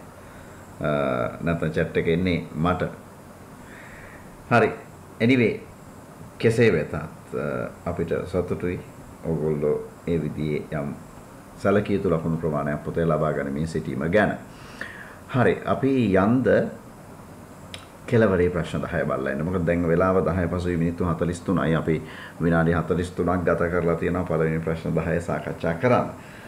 අන්තිම ප්‍රශ්න 10 ඊට වඩා ටිකක් වෙලා යන ප්‍රශ්න 10ක්. ඒකින්ද අපි අන්තිම ප්‍රශ්න 10 කතා කරලා ඉමු. මොකද අපේ අද දවසේ ටාගට් එක තමයි දැන් මේ පේපර් එකේ ප්‍රශ්න තියෙනවානේ 50ක්.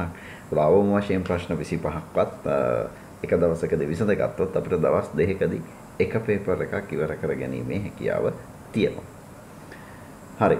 එහෙනම් බලමු නේද 40 ඉඳන් 50ට. ද 41 ඉඳන් 50ට නේ. බලමුද? හරි සර්. හරි. එහෙනම් අපි යන්නට උත්සාහ කරමු පේපර් එක තියෙන තැනට.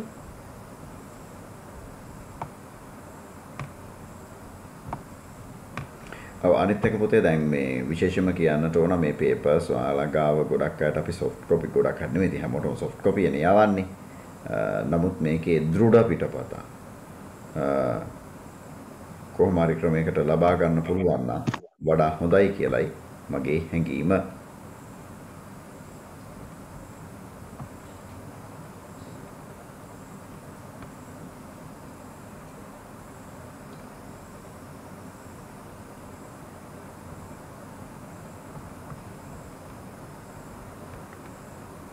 හරි අපි 41 වෙනි ප්‍රශ්නයට යමු.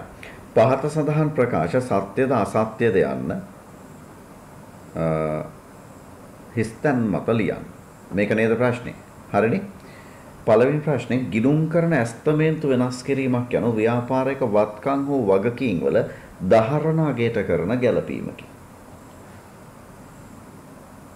මොකක්ද ඔයාලා කියන්නේ මේක ඇත්තද?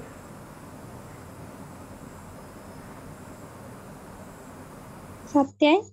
ඔව් ඔයගොල්ලෝ සත්‍යයි කියලා කියනවා. ඇත්තටම මේ අපි මගේ පන්තියට එන ළමයින්ට අපි තාමත් මේ ප්‍රමිතිය උගන්වලා නැහැ නේද? අපි උගන්වමින් සිටිනවා. මොකද්ද ප්‍රමිතිය නම? ගිණුම් කරන ප්‍රතිපත්ති, ගිණුම් කරන ඇස්තමේන්තු වෙනස් වීම හා වැරදි කියන LKS 8 කියන ප්‍රමිතිය හරහා තමයි ওই ප්‍රශ්න පුතේ අහලා තියෙන්නේ. එතකොට ගිණුම් කරන ඇස්තමේන්තු වෙනසක් කියන්නේ මොකද්ද? මේ බලන්න ප්‍රමිතිය දෙන නිර්වචනේ වත්කම් හා වගකීම් ආශ්‍රිත පටන් ගන්නෙම වත්කම් හා වගකීම් ආශ්‍රිත කියලා. අපේක්ෂිත අනාගත ප්‍රතිලාභ හා බැඳීම් වර්තමානයේදී පවතින තත්ත්වය අනුව තක්සේරු කිරීමේදී වත්කමක හෝ වගකීමක ධාරණාගේ සඳහා අවශ්‍ය වන ගැළපීමක්. එතකොට තමයි ගිණුම් කරන ඇස්තමේන්තුවක් කියලා කියන්නේ. මොකද්ද ගිණුම් කරන ඇස්තමේන්තුවක් කියන්නේ? වත්කමක හෝ වගකීමක ධාරණාගේ සඳහා අවශ්‍ය වන ගැළපීමකට අපි කියනවා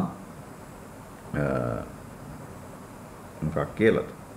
ගිණුම් කරන ඇස්තමේන්තුවක් කියලා. එතකොට අපේ ප්‍රශ්නේ අපෙන් අහලා තියෙන්නේ කොහොමද? අපේ ප්‍රශ්නේ ඇහුවේ ගිණුම් කරන ඇස්තමේන්තු වෙනස් කිරීමක් යන ව්‍යාපාරික වත්කම් හෝ වගකීම් වල ධාරණාගයට කරන ගැළපීමක කියලායි අහලා තියෙන්නේ. ඉතින් උත්තරේ ඇත්ත සත්‍යයි. හරි. දෙවෙනි ප්‍රශ්නේ හරි ලේසි එකක්. සාමාන්‍ය කොටස් කරුවන්ට ලාභාංශ ගෙවන විට වර්ෂයේ ලාභය අඩු වේ. මොකෝ කියන්නේ?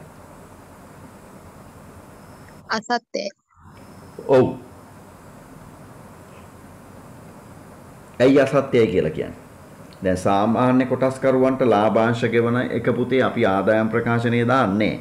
අපි දාන්නේ හිමිකම් වෙනස් වීමේ ප්‍රකාශනයේ හිමිකම් පහළ වැටීමක් විදිහට. එහෙමනේ. එහෙනම් වසරේ ලාභයට බලපෑමක් නැහැ. උත්තරය අසත්‍යයි. හරි.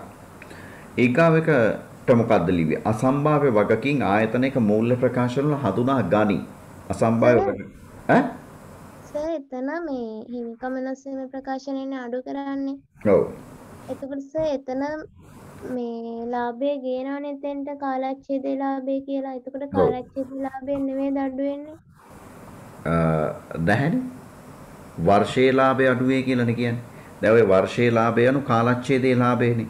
වසරේ ලාභය කියන්නේ කාලච්ඡේදේ ලාභය. ඒතකොට වසරේ ලාභය හෙවත් කාලච්ඡේදේ ලාභය කියන කරුණේ අපි කොහෙද පෙන්නන්නේ? ඒක අපි ආදායම් ප්‍රකාශනයේ තමයි පෙන්නන්නේ නේ. ආදායම් ප්‍රකාශනයේ බදු පෙරලාභයෙන් ආදායම් බදු අඩු කළාට පස්සේනේ වාට කාලච්ඡේදේ ලාභය ලැබෙන්නේ. නමුත් ඔය කියන කාලච්ඡේදේ ලාභයට උඩින් අපි ලාභාංශ ගෙවීම කවදාවත් අඩු කරන්නේ නැහැ. ඒතර කාලච්ඡේදේ ලාභය කියන එක වෙනස් වෙන්නේ නැහැ. හැබැයි ඔයා කියනවා වගේම රඳවාගත් පියීම් වෙනස් වෙනවා වෙන්න පුළුවන්. ඒ රඳවාගත් පියීම් කියන්නේ පෙර වර්ෂයේ රඳවාගත් පියීම් වලට මේ වසරේ ලාභය එක්කව කරාට පස්සේ වෙන්න පුළුවන්. ඒකෙන් අඩු වෙනවා. ඒ කියන්නේ අඩු වෙන්නේ මේ වසරේ ලාභය එක්කව කරාට පස්සේ උත්තරයකින්. එහෙම නැතුව වසරේ ලාභය අඩු වෙන්නේ නැහැ. මේකේ වර්ෂයේ ලාභය කියලාම කියනවනේ. ඒ අඩු වෙන්නේ නැහැ. පැහැදිලිද පුතේ? ඔව් සර් පැහැදිලි. හරි. ඊගාව එක අසම්භාව්‍ය වගකීම් ආයතනයක මූල්‍ය ප්‍රකාශන වල හඳුනා ගනි. මොකක්ද වාගේ උත්තරය? අසම්භාව්‍ය වගකීම් ආයතනයක මූල්‍ය ප්‍රකාශන වල හඳුනා ගනි කියලායි අපිට දෙන්නේ. අසත්‍යයි. අසත්‍යයි. අපි අසම්භාව්‍ය වගකීම් සාමාන්‍ය මූල්‍ය ප්‍රකාශන වල කියන්නේ නැහැ නේ. ඒක මූල්‍ය ප්‍රකාශන වලින් එළියේ තියෙන්නේ. අපි මූල්‍ය ප්‍රකාශන වගකීමක් ලෙස හඳුනා ගන්නේ නැහැ. අසත්‍යයි. දැන් ඕගොල්ලෝ කිව්වේ පළවෙනි එක හරි කිව්වා. දෙවෙනි එක වැරදි අසත්‍යයි කිව්වා. තුන්වෙනි එකත් වැරදි අසත්‍යයි කිව්වා. හතරවෙනි අවස්ථාව.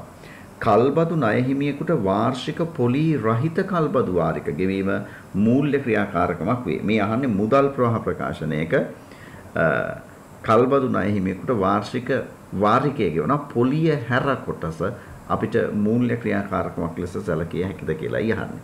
උත්තරේ සත්‍යයි. ඔව් ඒ උත්තරේ සත්‍යයි. හරි සත්‍යයි.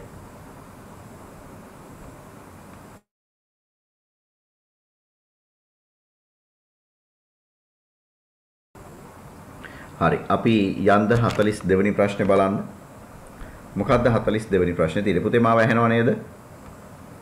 ඔව් සර් එහෙනම්. හරි. රයිට්. අපෙන් අහන්නේ ප්‍රකාශිත ප්‍රාර්ථනයේ වැඩිවීම හා ඉහත ගනුදෙනුව නිසා වර්ෂය තුල හිමිකමේ වැඩිවීම කියලා ප්‍රශ්නයකුයි අපෙන් අහන්නේ 42 වෙනි ප්‍රශ්නෙට. අපි එක පිටුවකටම ගමු ළමයි ස්ක්‍රීන් එකේ. එතකොට අපිට හරි ලේසි බලන්න. ඔන්න ප්‍රශ්නේ තියෙනවා. හරි. සමාගම 2021 මාර්තු 31 අවසන් වර්ෂයේදී කොටසක් රුපියල් 50 බැගින් සාමාන්‍ය කොටස් ලක්ෂයක් නිකුත් කරන ලදී. එතකොට සාමාන්‍ය කොටස් ලක්ෂයක් නිකුත් කරලා තියෙනවා. අපි මේ ඉන්නේ 42 වෙනි අභ්‍යාසයේ. අපි ඔයගොල්ලන්ට පෙන්නන්න උත්සාහ කළොත් සාමාන්‍ය කොටස් ලක්ෂයක් නිකුත් කරලා තියෙනවා. එක කොටසක් නිකුත් කරලා තියෙන රුපියල් 50 ගානේද කියලා පුතේ බලන්න.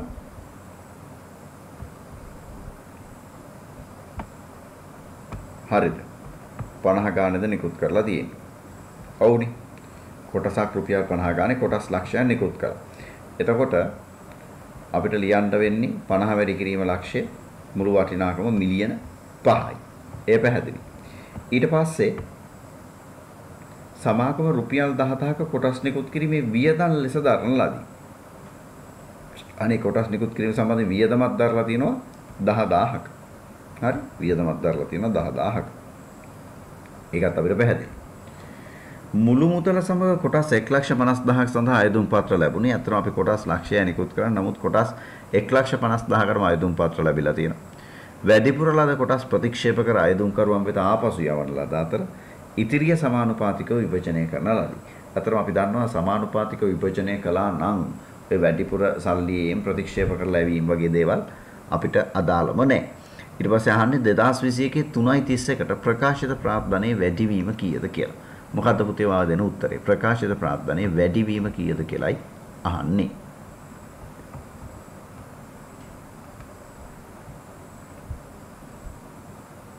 ලක්ෂ 50යි. yes ප්‍රකාශිත ප්‍රාර්ථනයේ වැඩි කිරීම ලක්ෂ 50යි. ඒ කියන කතන්දර දෙකක් නැහැ.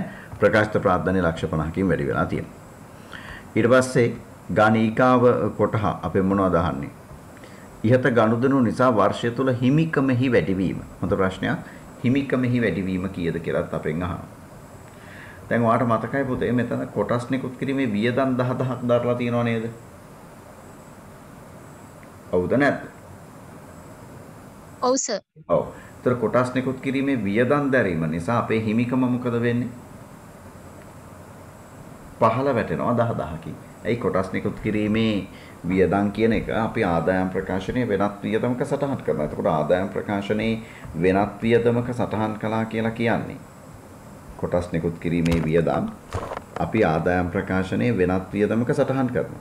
එතකොට ළමයි ආදායම් ප්‍රකාශනයේ වෙනත් වියදමක සටහන් කළා කියලා කියන්නේ අපේ හිමිකම කියන එක එහෙම නැත්නම් රඳවාගත් ඉපීම් කියන කතන්දරේ අඩු වෙනවා. මම හිතනවා මා කියන කාරණේ ඔයගොල්ලන්ට තේරෙන්නේ නැති කියලා. ඒක නිසා හිමිකම 10000කින් ඔය කියන අවස්ථාවේදී පහළ වැටෙනවා. එතකොට හිමිකමේ වැඩිවීම ඊට අනුකූලව තියෙන්නේ 49,90,000. තේරුණාද? තේරුණා සර්. right. අපිට එතකොට පළවෙනි එකට උත්තරේ ලියනවා මිලියන 5යි නේද 5000.3යි. දෙවෙනි එකට ලියනවා 49,90,3යි කියලා. 49,90,000. right. ඒ අපි බැලුවේ 42 වෙනි ප්‍රශ්නේ. දැන් අපි යන් 43 වෙනි ප්‍රශ්නේ මොහොතකට බලලා එන්න. right. ඔයගොල්ලෝ 43 කරලා ඇති නේද? සාමාන්‍යයෙන් මම විශ්වාස කරනවා ඔයගොල්ලෝ බොහෝ ගනුදෙනු බොහෝ ගණන් හදන්නට ඇතයි කියලා. අපි 43 බලමු ටිකකින්.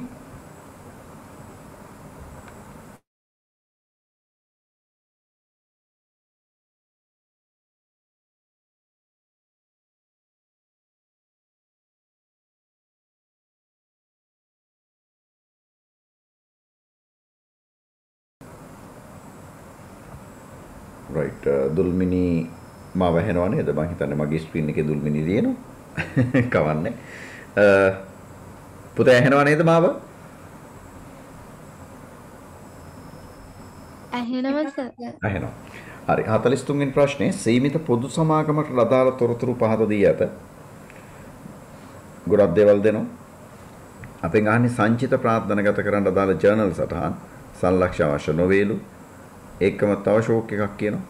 2021 3:31ට හිමිකමේ සිදු වූ වැඩිවීම. අපි බලමු මොනවද කියන්නේ කියලා. අපිට ගාන කියනවා 2020 මාර්තු 31 දින සාමාන්‍ය කොටස් ප්‍රාර්ථනයේ කොටස් ලක්ෂයයි වටිනාකම මිලියන් 7යි. දැන් පුතේ මේ වගේ ගානක් හදද්දී අපි මේ ඉන්නේ 43 වෙනි ප්‍රශ්නේ මම හිතන්නේ වඩා උචිතයි අපි එක ස්ක්‍රීන් එක මේ දේවල් ටික පෙන්වන්න උත්සාහ කරා නම් මොන තරම් දුරට ඒක සාර්ථක වෙයිද දන්නේ නැහැ. හරි මම හිතන්නේ පේනවා.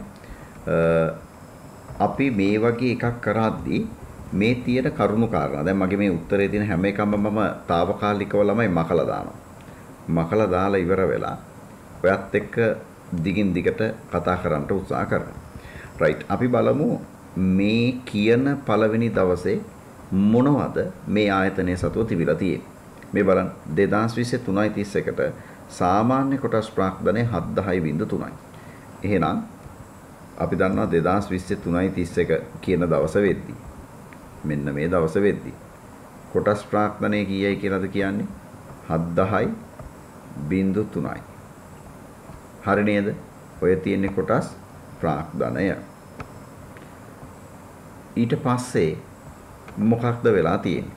බලන්න මොකක්ද වෙලා තියෙන්නේ කියලා. ඔය කියන 2020 3:31 දිනටම රඳවාගත් ඉපීම් තිබිලා තියෙනවා 2000. ප්‍රකාශිත ප්‍රාර්ථනයේ 710යි රඳවාගත් ඉපීම් තිබිලා තියෙනවා කීයක්ද? 2000ක් රඳවා ගැනීම ඉපීම් තිබිලා තියෙනවා. හරි. ඊට පස්සේ 2021 මාර්තු 31 අවසන් වර්ෂය තුලදී පහත දෑ සිදු වී ඇත. 2020 අප්‍රේල් 1ට ඒ කියන්නේ මාර්තු 31කට කියන එක නෙමෙයි අප්‍රේල් 1ට කියන්නේ. පැවති සෑම සාමාන්‍ය කොටස් 5කටම එක බැගින් කොටසක් රුපියල් 50 බැගින් සංචිත ප්‍රාර්ථනාගත කිරීම. දැන් කොටස් 5කට එක ගානේ දෙනවා. නේද? ඉස්සරලාම අපි හොයමුකෝ අපේ තිබ්බේ මිලියන 7ක්නේ ප්‍රකාශිත ප්‍රාර්ථනානේ. එතකොට මිලියන 7ක් උනේ කොටස් වල ගත්තොත් කොටස් ගණන ලක්ෂයයිනේ.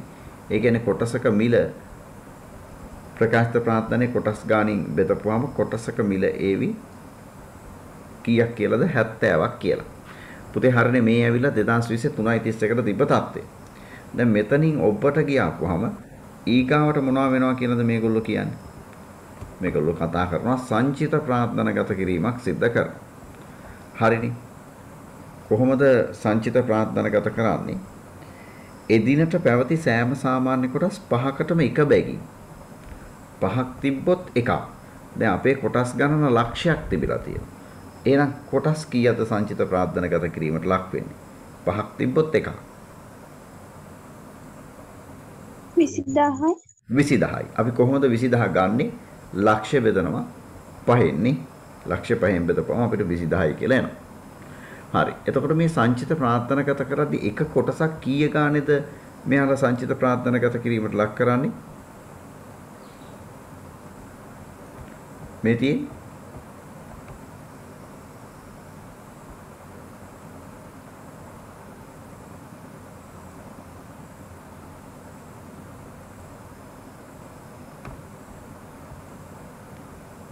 ළමයි මාව ඇහෙනවද?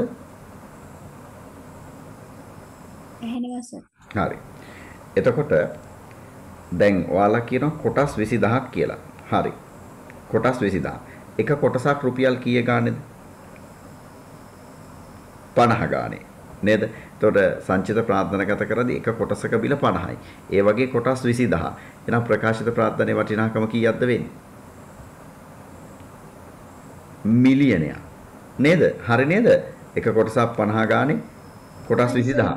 හැබැයි මේක සංචිත ප්‍රාර්ථනාගත කිරීමක්. දැන්ට අපිට තියෙන එකම සංචිතය ඇවිල්ලා රතවාගත් තිපීම් කියන සංචිතේ විතරයි. එහෙනම් රතවාගත් තිපීම් කියන සංචිතේ මිලියනයකින් පහළ වැටෙන්නට ඕන. මේ ගනුදෙනුවෙන් පස්සේ ප්‍රකාශිත ප්‍රාර්ථනාවේ තියෙන්නේ මෙන්න මේ වගේ ගාන. අපි බලමු ඒක කොහොමද උනේ කියන කාරණේ සමහරලාට ප්‍රශ්නයක් වෙන්නට පුළුවන්. right. ඒකසේ වෙද. අපෙන් අහන පළවෙනි ප්‍රශ්නේ සංචිත ප්‍රාර්ථනාගත කිරීමට අදාළ ජර්නල් සටහන් සංලක්ෂ අවශ්‍ය නොවේ. කොහොමද කළේ? රඳවාගත් පියම් මිලියනයක් හර කරලා ප්‍රකාශිත ප්‍රාර්ථනාවේ මිලියනයක් දර කරපු එකයි කළේ. හරි නේද? හරි සර්. හරි සර්. හරි. එහෙනම් ජර්නල් සටහන රඳවාගත් පියම් ගිණුම හර මන්ද මේ බෝඩ් එකේ අදපු එක සාක්ෂි ප්‍රකාශිත ප්‍රාර්ථනා ගිණුම බැර වෙනවා මිලියනය බැගින්. හරි. ඊට පස්සේ අපේ ගානේ අපි කතා කළේ 43 වෙනි ප්‍රශ්නේ. ඒකේ දෙවෙනි කොටස හිමිකමෙහි සිදු වූ වැඩිවීම. මේ වැඩේ හින්දා සමාගම සතු දින හිමිකමේ සිද්ධ වෙලා තියෙන වැඩිවීම කොච්චරද?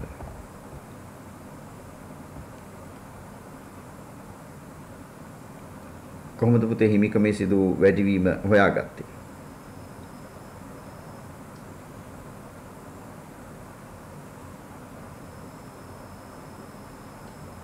සංචිත ප්‍රාර්ථනිත කිරීම නැතුව ඔව් ඒ කියපු දරුවා එක ටිකක් හයියෙන් කියන්න මට. සංචිත ප්‍රාර්ථනිත කිරීම ගන්න නැතුව ඉතුරු ටික එකතු කරනවා. ඔව් ඉතුරු ටික එකතු කරනවා. දැන් ඉතුරු ටික කියන්නේ තව මොනවා හරි දෙයක් වෙලා තියෙනවද මේ ගානේ? හිමිකන් නිකුතුවක් තියෙනවා සර්. ඔව් හිමිකන් නිකුතුවක් තියෙනවා. ඔව් අපි දැන් හිමිකන් නිකුතුව ගිණුම්ගත කරන්නට ඕන. right හිමිකන් නිකුතුව කොහොමද කරලා තියෙන්නේ? ඒගොල්ලෝ කියනවා 2021 මාර්තු 31 නවසන් වර්ෂයේදී පහත සිදුවී යට දෙවනි එක 21 3:31 මේ ඕගොල්ලන්ට පේනවා මේ තියෙන්නේ 21 3:31 එදිනට පැවති සාමාන්‍ය කොටස් 6කට එක බැගින් වන අනුපාතයකට රුපියල් 60 බැගින් 6ක් තිබ්බොත් එකක්. දැන් අපි ගාව අපි බලමු කොටස් කීයක් තියෙනවද කියලා මේ වෙද්දි අපි ගාව තියෙනවා කොටස් 1,20,000. නේ ලක්ෂයක 20000කුයි. එතකොට ඕකෙන් 6න් එකක් නිකුත් කරනවා. 1,20,000න් 6න් එකක් කියන්නේ කීයද පුතේ? 20000යි. ඔව් 20000යි. එහෙනම් අපි යලි කොටස් 20000ක හිමිකම් නිකුතුවක් කරනවා. එක කොටසක් කීය ගානද? 60 ගානේ. එතකොට 20000 වැඩි කිරීම 60 කීයද? 1200.3යි. 1200.3. දැන් ඔයා අවබෝධ කරගත යුතු කාරණය තමයි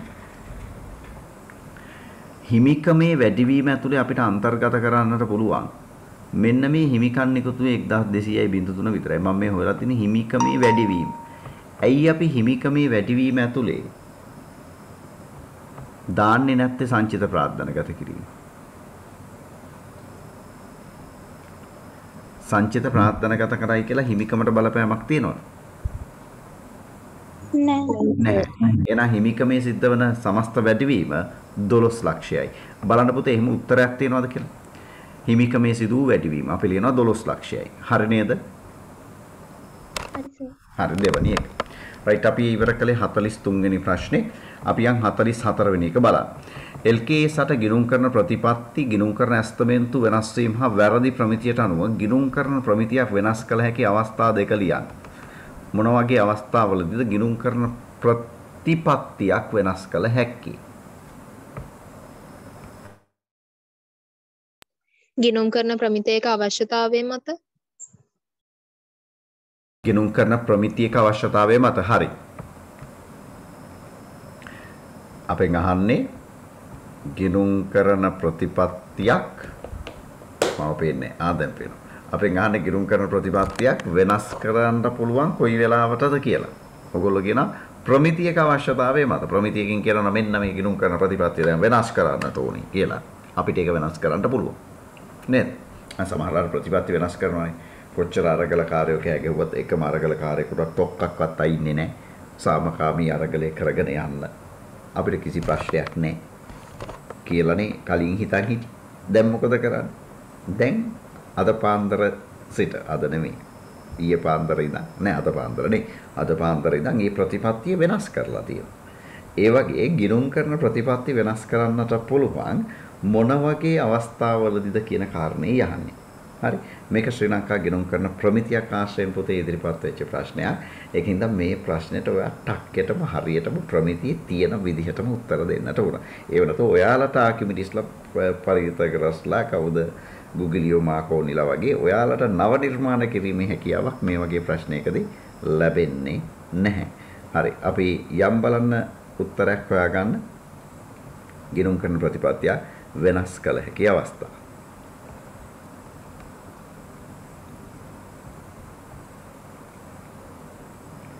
කවුරු හරි මට එක වතාවකදී එක්කෙනෙක් කිව්වා.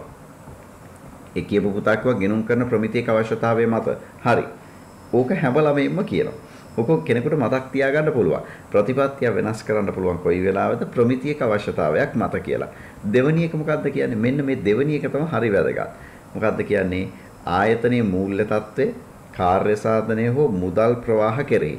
බලන්න පුතේ දේවල් තුනක් කියනවා.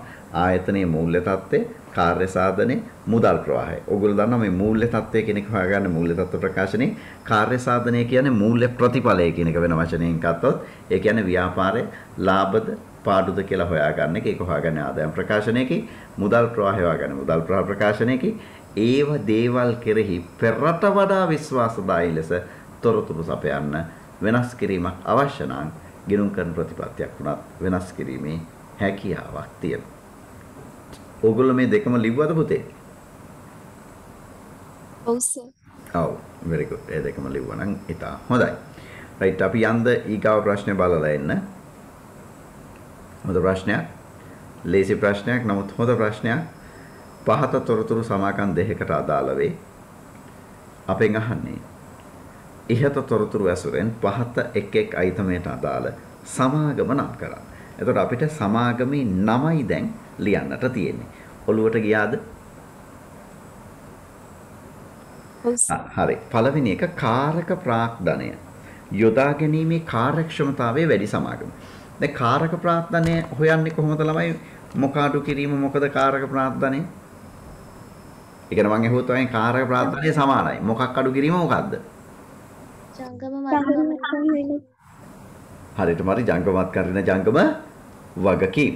එතකොට මේ කාරක ප්‍රාර්ථනය කියන්නේ අත්‍තරම ජංගමවත්කම් හා ජංගම වගකීම් වලට. එතකොට කාරක ප්‍රාර්ථනය කාර්යක්ෂමව යොදාගත්තු සමාගම විදියට ඔයා හිතන්නේ මොකක් කියලා? කාර්යක්ෂම. ඒ කියන්නේ කාර්යක්ෂමතා අනුපාතයකට උත්තරයට ගත්තා නම් හරියටම හරියනවා. උතන් තියෙන වෙන් කාර්යක්ෂමතා අනුපාතයක් මට කියන්න.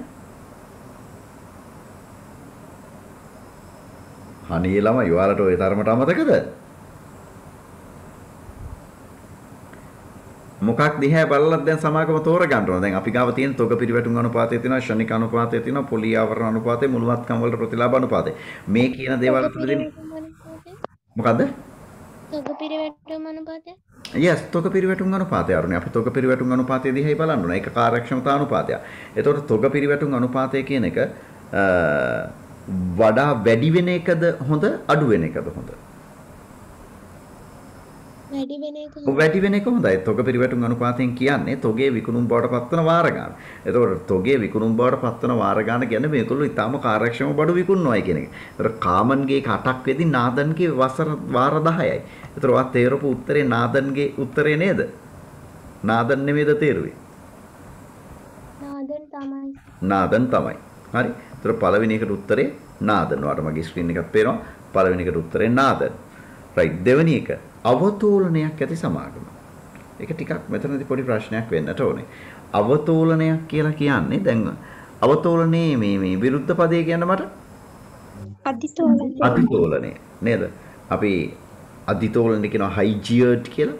අවතෝලනයට කියනවා ලෝජියර්ඩ් කියලා. දැන් අවතෝලනයක් කියන්නේ පුතේ ණය අඩුයි කියන එකනේ. මා කියන එකගද එකක නැත්තම් කොහේ හරි ලියාගත්තත් කමන්නේ මතක නැත්තම් අවතෝලනය යනු සමාගමේ ණය අඩුයි කියන එක. අධිතෝලනය කියන්නේ සමාගමේ ණය වැඩි කියන එක. එතකොට අපෙන් අහන්නේ අවතෝලනයක් ඇති සමාගම මොකක්ද කියලා. දැන් එතකොට මේ ගානේ තෝලන අනුපාතයක් විදිහට සමහර විට භාවිතා කළ හැකි එක අනුපාතයක් දීලා තියෙනවා. මොකක්ද ඒ? පොලී ආවරණ අනුපාතය. එතකොට වඩා හොඳ කියන්නේ ණය අඩු. ණය අඩුයි කියන්නේ පොලිය වැඩිපුර ගෙවන්නට තරම් ශක්තියක් තියෙන කියන එක. ඒ කියන්නේ තමන්ගේ ලාභයෙන් කී වතාවක් පොලිය ගෙවන්න පුළුවන්ද කියන එක තමයි පොලිය ආවරණ අනුපාතයෙන් හොයන්නේ. තමන්ගේ ලාභයෙන් කී වතාවක් පොලිය ගෙවන්න පුළුවන්ද? එතකොට පොලිය ආවරණ අනුපාතයේ ඉහළ මට්ටමක තියෙනවා කියන්නේ ඒ සමාගම ණය අඩුයි එක පැත්තකින්, අනිත් පැත්තෙන් ලාභ උපයනවා වැඩි. දැන් අපේ පොලිය ආවරණ අනුපාතයේ ඉහළ මට්ටමක තියෙන්නේ කාමන් නේද? එතකොට අවතෝලනයක් තියෙනවා කියලා අපිට උපකල්පනය කළ හැකි කාමන් කියන සමාගම. තේරුණාද? මොකද පොලිය ආවරණ අනුපාතය වැඩි. ඒ කියන්නේ වසරේ ලාභය හොතටම ප්‍රමාණවත් පොලිය ගෙවන්නට 8 වාරයක් පොලිය ගෙවන්නට ප්‍රමාණවත්. ඒ කියන්නේ ණය අඩුයි කියන එක. එහෙනම් අවතෝලනයක් තියෙන සමාගම කාමන්. හරිද ළමයි කාමන් කියන එක? හරි සර්. හරි. ඊට පස්සේ අහනවා ද්‍රවශීලතාවයට අනුව වඩා හොඳ සමාගම. දැන් ද්‍රවශීලතාවය කියලා කියන්නේ සමාගමේ ජංගම වගකීම් වලින් කෙටි කාලීන අරමුදල් ගෙවා දැමීමට ඇති හැකියාවට තමයි කියන්නේ ද්‍රවශීලතාවය කියලා. ද්‍රවශීලතාවය අනුව වඩා හොඳ සමාගම මොකක්ද කියලා අහන්නේ. මොකක්ද? කාමන් අපි ඒ වෙනුවට භාවිතා කරපු අනුපාතය මොකක්ද? ෂණික අනුපාතය. ෂණික අනුපාතය. දැන් ෂණික අනුපාතයේ ආසන්න වශයෙන් එකක්වත් තියෙන්න ඕන කියන එක තමයි පොදු පිළිගැනීම. එකට වඩා වැඩි කියන්නේ ගොඩක් හොඳයි. දැන් බලන්නකෝ නාදන්ගේ ෂණික අනුපාතයේ තියෙන 0.51යි. ඒ කියන්නේ 0.5යි. හැබැයි අපේ සලකා බලන කාමන්ගේ තියෙනවා ඒක එකට එකක්. 0.5 වෙනට එකක් තියෙනවා. ඒ කියන්නේ ෂණික අනුපාතයේ වැඩි. දැන් ෂණික අනුපාතයේ වැඩි කියන්නේ ද්‍රවශීලතාවය හොඳයි කියන එක. යන තුන්වෙනි එකටත් උත්තරේ කාමන්. හරිනේ පුතේ?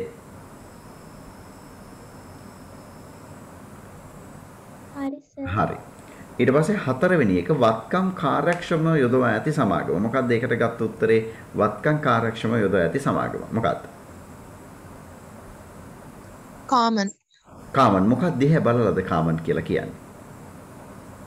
මුළුවත්කම් වලට ප්‍රතිලාභ අනුපාතය. ඔව් මුළුවත්කම් වලට ප්‍රතිලාභ අනුපාතය. නාදන්ගේ තියෙන්නේ 135යි මේ. හැබැයි කාමන්ගේ 140ක් තියෙනවා. ඒ කියන්නේ මුළුවත්කම් වලට යොදා ගන්න ප්‍රතිලාභය කාමන්ගේ වැඩි. ඒ කියන්නේ වත්කම් කාර්යක්ෂමව යොදවා තියෙන නිසා. එහෙනම් හතරවෙනි එකට උත්තරය කාමන්. right ගිහින් බලන්න මේ උත්තර හරිද කියලා. පළවෙනි එක නාදන්, දෙක කාමන්, තුන කාමන්, හතරවෙනි එකත් කාමන්. පළවෙනි එක විතරයි වෙනස් වුනේ නාදන් කියලා. ඔළුවට ගියාද ළමයි? ඔව් සර්. හරි. ඒකත් ඕගොල්ලන්ට තේරුණා නේ? right. අපි යන්ද ඊගාව ප්‍රශ්නේ බලන්න.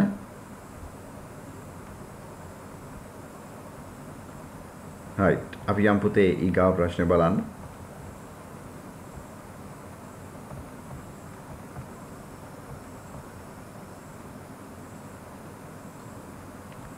හරි. අපි බලමු.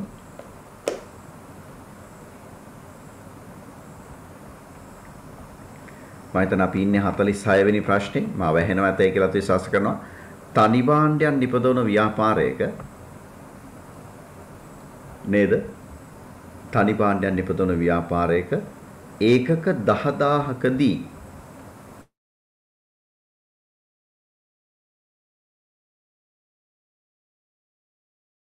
ඒකක 10000ෙහිදී මුළු විකුණුම් වටිනාකම 15 ලක්ෂයකි.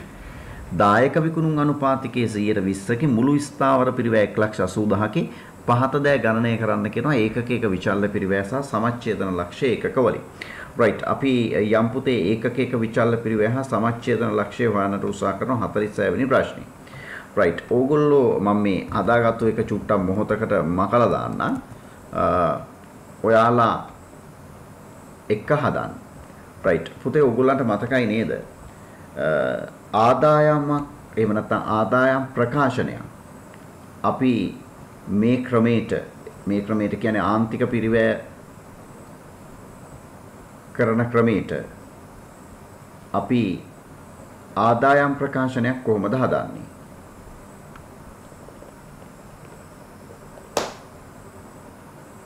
ආන්තික පිරිවැය කරන ක්‍රමයට අපි ළමයි ආදායම් ප්‍රකාශනයක් හැදුවොත් ඒකේ උඩම අපිට දාන්න වෙනවනේ විකුණු.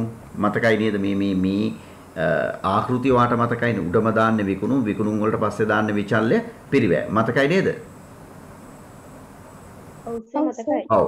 එතකොට දැන් අපේ ගානේ විකුණුම් කීයක් තියෙනවද? මුළු විකුණුම් වටිනාකම 15 ලක්ෂයක් කියලා තියෙනව නේද? ඔව් හරි. අපි එතකොට මේ දන්න කියන දේවල් ටික දාගෙන යන්න. හරි මීට වඩා ලේසි ක්‍රම තියෙන්නට පුළුවන්. විකුණුම් 15 ලක්ෂයයි කියලා දීලා තියෙනවා. ඊට පස්සේ අපිට කියනවා මේ එකක 10000කදී දායක විකුණුම් අනුපාතිකයේ 120ක් වේ. අන්න. දැන් ඕගොල්ලෝ දන්නවා දායක විකුණුම් අනුපාතිකය කියන්නේ දායකයේ බෙදීම විකුණුම් වැඩි කිරීම 100. ඒතර මේගොල්ලෝ කියනවා දායක විකුණුම් අනුපාතිකයේ 120ක් කියලා. එහෙනම් අපිට එක එල්ලේම දැන් දායකයේ හොයාගන්න බැයිද? මෙන්න මෙහෙම කළොත් අපි ගාව තියෙන විකුණුම් තියෙනවා 15 ලක්ෂයක් 15 ලක්ෂයෙන් 120ක් ගන්නවා 15 ලක්ෂයෙන් 120ක් කියන්නේ දායකේ. ඇයි දායක විකුණුම් අනුපාතිකයේ 120යි. මා කියන එක එකගද? එතකොට දායකයන්නේ ලක්ෂ 3යි. පුතේ මං කියන එක එකගද නැද්ද? තේරෙන්නේ නැද්ද? එකගයි. කියන්නකෝ. හරි. ඔන්න අපි ආයෙ කියන්න. මේ ගානේ කියනවා නේද දායක විකුණුම් අනුපාතිකය කීයයි කියලාද කියන්නේ 120යි කියලා. ඒක දැක්කද? දායක විකුණුම් අනුපාතිකයේ 120යි කියලා කියනවා දැක්කද? අපි ගිහින් බලමු එහෙම කියනවද කියලා. ඔව් මේ කිය. දායක විකුණුම් අනුපාතිකයේ 120ක් වේ. පැහැදිලි නේද? ඔව් සර්. එතකොට දායක විකුණුම් අනුපාතිකය කියන්නේ මොකක්ද? දැන් ඕගොල්ලන්ට මතක නැත්තම් දායක විකුණුම් අනුපාතිකය හොයන ක්‍රමේ මෙතන ගැටලුවක් තියෙනවා. කොහොමද දායක විකුණුම් අනුපාතිකය හොයාගන්නේ? දායකයේ බෙදනවා විකුණුම් වලින් වැඩි කරනවා 100. එහෙමනේ හොයන්නේ. ඒ කියන්නේ විකුණුම් වලින් 120ක් දායකයේ. දැන් විකුණුම් දීලා තියෙනවා 15 ලක්ෂයක්. එහෙනම් 15 ලක්ෂයෙන් 120ක් තමයි දායකයේ. හරි. 15 ලක්ෂයෙන් 120යි. ඒකයි මම මෙතන මේ ඔයාට බලා ගන්න තමයි මේ කලේ 15 ලක්ෂයෙන් 120ක්. හරි. පොතේ මගෙන් ආයෙ කියන්න කියපු දරුවා දැන් කියන එක පැහැදිලිද? 15 ලක්ෂයෙන් 120යි කියන එක. පැහැදිලි. ඒතර 15 ලක්ෂයෙන් 120ක් කියන ළමයි කීයද? ලක්ෂ 3යි. එහෙනම් දායකයේ ලක්ෂ 3යි. විකුණුම් 15 ලක්ෂයයි. නම් විකුණුම් වලින් විචල්්‍ය පිරිවැය අඩු කරපුවමනේ දායකයේ ඉන්නේ. එහෙනම් විචල්්‍ය පිරිවැය දැන් කීයද? 15 ලක්ෂය සහ ලක්ෂ 3 අතර වෙනස ලක්ෂ 12යිනේ. හරි නේද? හරි සර්. හරි. එතකොට අපේ පළවෙනි ප්‍රශ්නේ මොකද්ද? ඒකකයක විචල්්‍ය පිරිවැය. ඒකකයක විචල්්‍ය පිරිවැය අපෙන් අහන්නේ. එහෙම නේද? කතා කරන්නකෝ. ඔව්. එතකොට මේ ගාන මේ කතා කරන්නේ ඒකක 10000 මට්ටමේදී. එතකොට ඒකක 10000කදී තමයි මේ සමස්ත විචල්්‍ය පිරිවැය 12 ලක්ෂය ඇවිල්ලා තියෙන්නේ. එහෙනම් ඒකකයක විචල්්‍ය පිරිවැය හොයන්න නම් 12 ලක්ෂ 10000න් බෙදන්න එපේ. 12 ලක්ෂ 10000න් බෙදලා බලමු. කීයද එන්නේ? 120යි. තේරෙනව නේද? ඒකකයක විචල්්‍ය පිරිවැය 120යි කියන කාරණේ එකගද? මේ ළමයි නිදිද මන් දන්නේ. එකඟයි සර්. එකඟයි. එහෙනම් ගානේ පළවෙනි එකට උත්තරේ ඒකකයක විචල්්‍ය පිරිවැය රුපියල් 120යි. ඒ හරි සරලයි මේ ගාන. දෙවෙනි එක අහනවා සමච්ඡේදන ලක්ෂය ඒකක වලින්. මේ මෙතන රුයන්නක් ටයිප් වෙලා තියෙන්නේ වැරදිලා ඈ. සමච්ඡේදන ලක්ෂය ඒකක වලින්. හරි. දැන් අපිට මතකද සමච්ඡේදන ලක්ෂය ඒකක වලින් හොයන සූත්‍රය? මේ බලන්න. සමච්ඡේදන ලක්ෂය ඒකක වලින් හොයන්නේ කොහමද? ස්ථාවර පිරිවැය බෙදනවා ඒකකයක 10කේ. හරි. දැන් අපේ ගානේ ස්ථාවර පිරිවැය කීයද? බලමු අපිට දීලා තියෙනවද නැද්ද කියලා ස්ථාවර පිරිවැය. අනේ දීලා තියෙනවා. මේ බලන්න මුළු ස්ථාවර පිරිවැය 1,80,000ක් කියලා දීලා තියෙනවා. එහෙනම් ස්ථාවර පිරිවැය තිබිලා තියෙන්නේ 1,80,000යි. එතකොට අපි කරන්නට ඕනි සමච්ඡේද ලක්ෂය ඒකක වලින් හොයා ගන්න නම් ස්ථාවර පිරිවැය බෙදන්න වෙනවා ඒකකයක දායකත්වයෙන්. ඒ කියන්නේ 1,80,000 බෙදන්නට වෙනවා ඒකකයක දායකයෙන්. දැන් ඔයාලා දන්නවා සමස්ත දායකයේ ලක්ෂ 3යි. මේ ලක්ෂ 3 එන්නේ ඒකක 10000ක ක්‍රියාකාරී මට්ටමේදී. කොහෙද සර් 10000 තියෙන්නේ? ඇයි දෙයියනේ මේ S2 කරලා බලන්නකො මේ පටන් ගන්නෙම තනි භාණ්ඩයක් නිපදවන ව්‍යාපාරයක් ඒකක 10000කදී. හරි එහෙනම් හදන්නේ ඒකක 10000යි. හදන්නේ ඒකක 10000යි. එහෙනම් සමස්ත දායකයේ ලක්ෂ 3යි ඒකක හදනවා 10000ක්. එහෙනම් ලක්ෂ 3 10000න් බෙදපුවාම එනවනේ ඒකකයක දායකත්වයේ. නේද? ඒකකයක දායකත්වයේ මං හිතන්නේ එතකොට එන්නේ 30යි. එකකද ළමයි? හරි ඒ කෙසේ වෙතත්. එතකොට අපිට ස්ථාවර පිරිවැය ඒක දායකත්වයෙන් බෙදන්න වෙනවා. ඒ කියන්නේ අවසානයේ ලැබෙන උත්තරේ කීයද?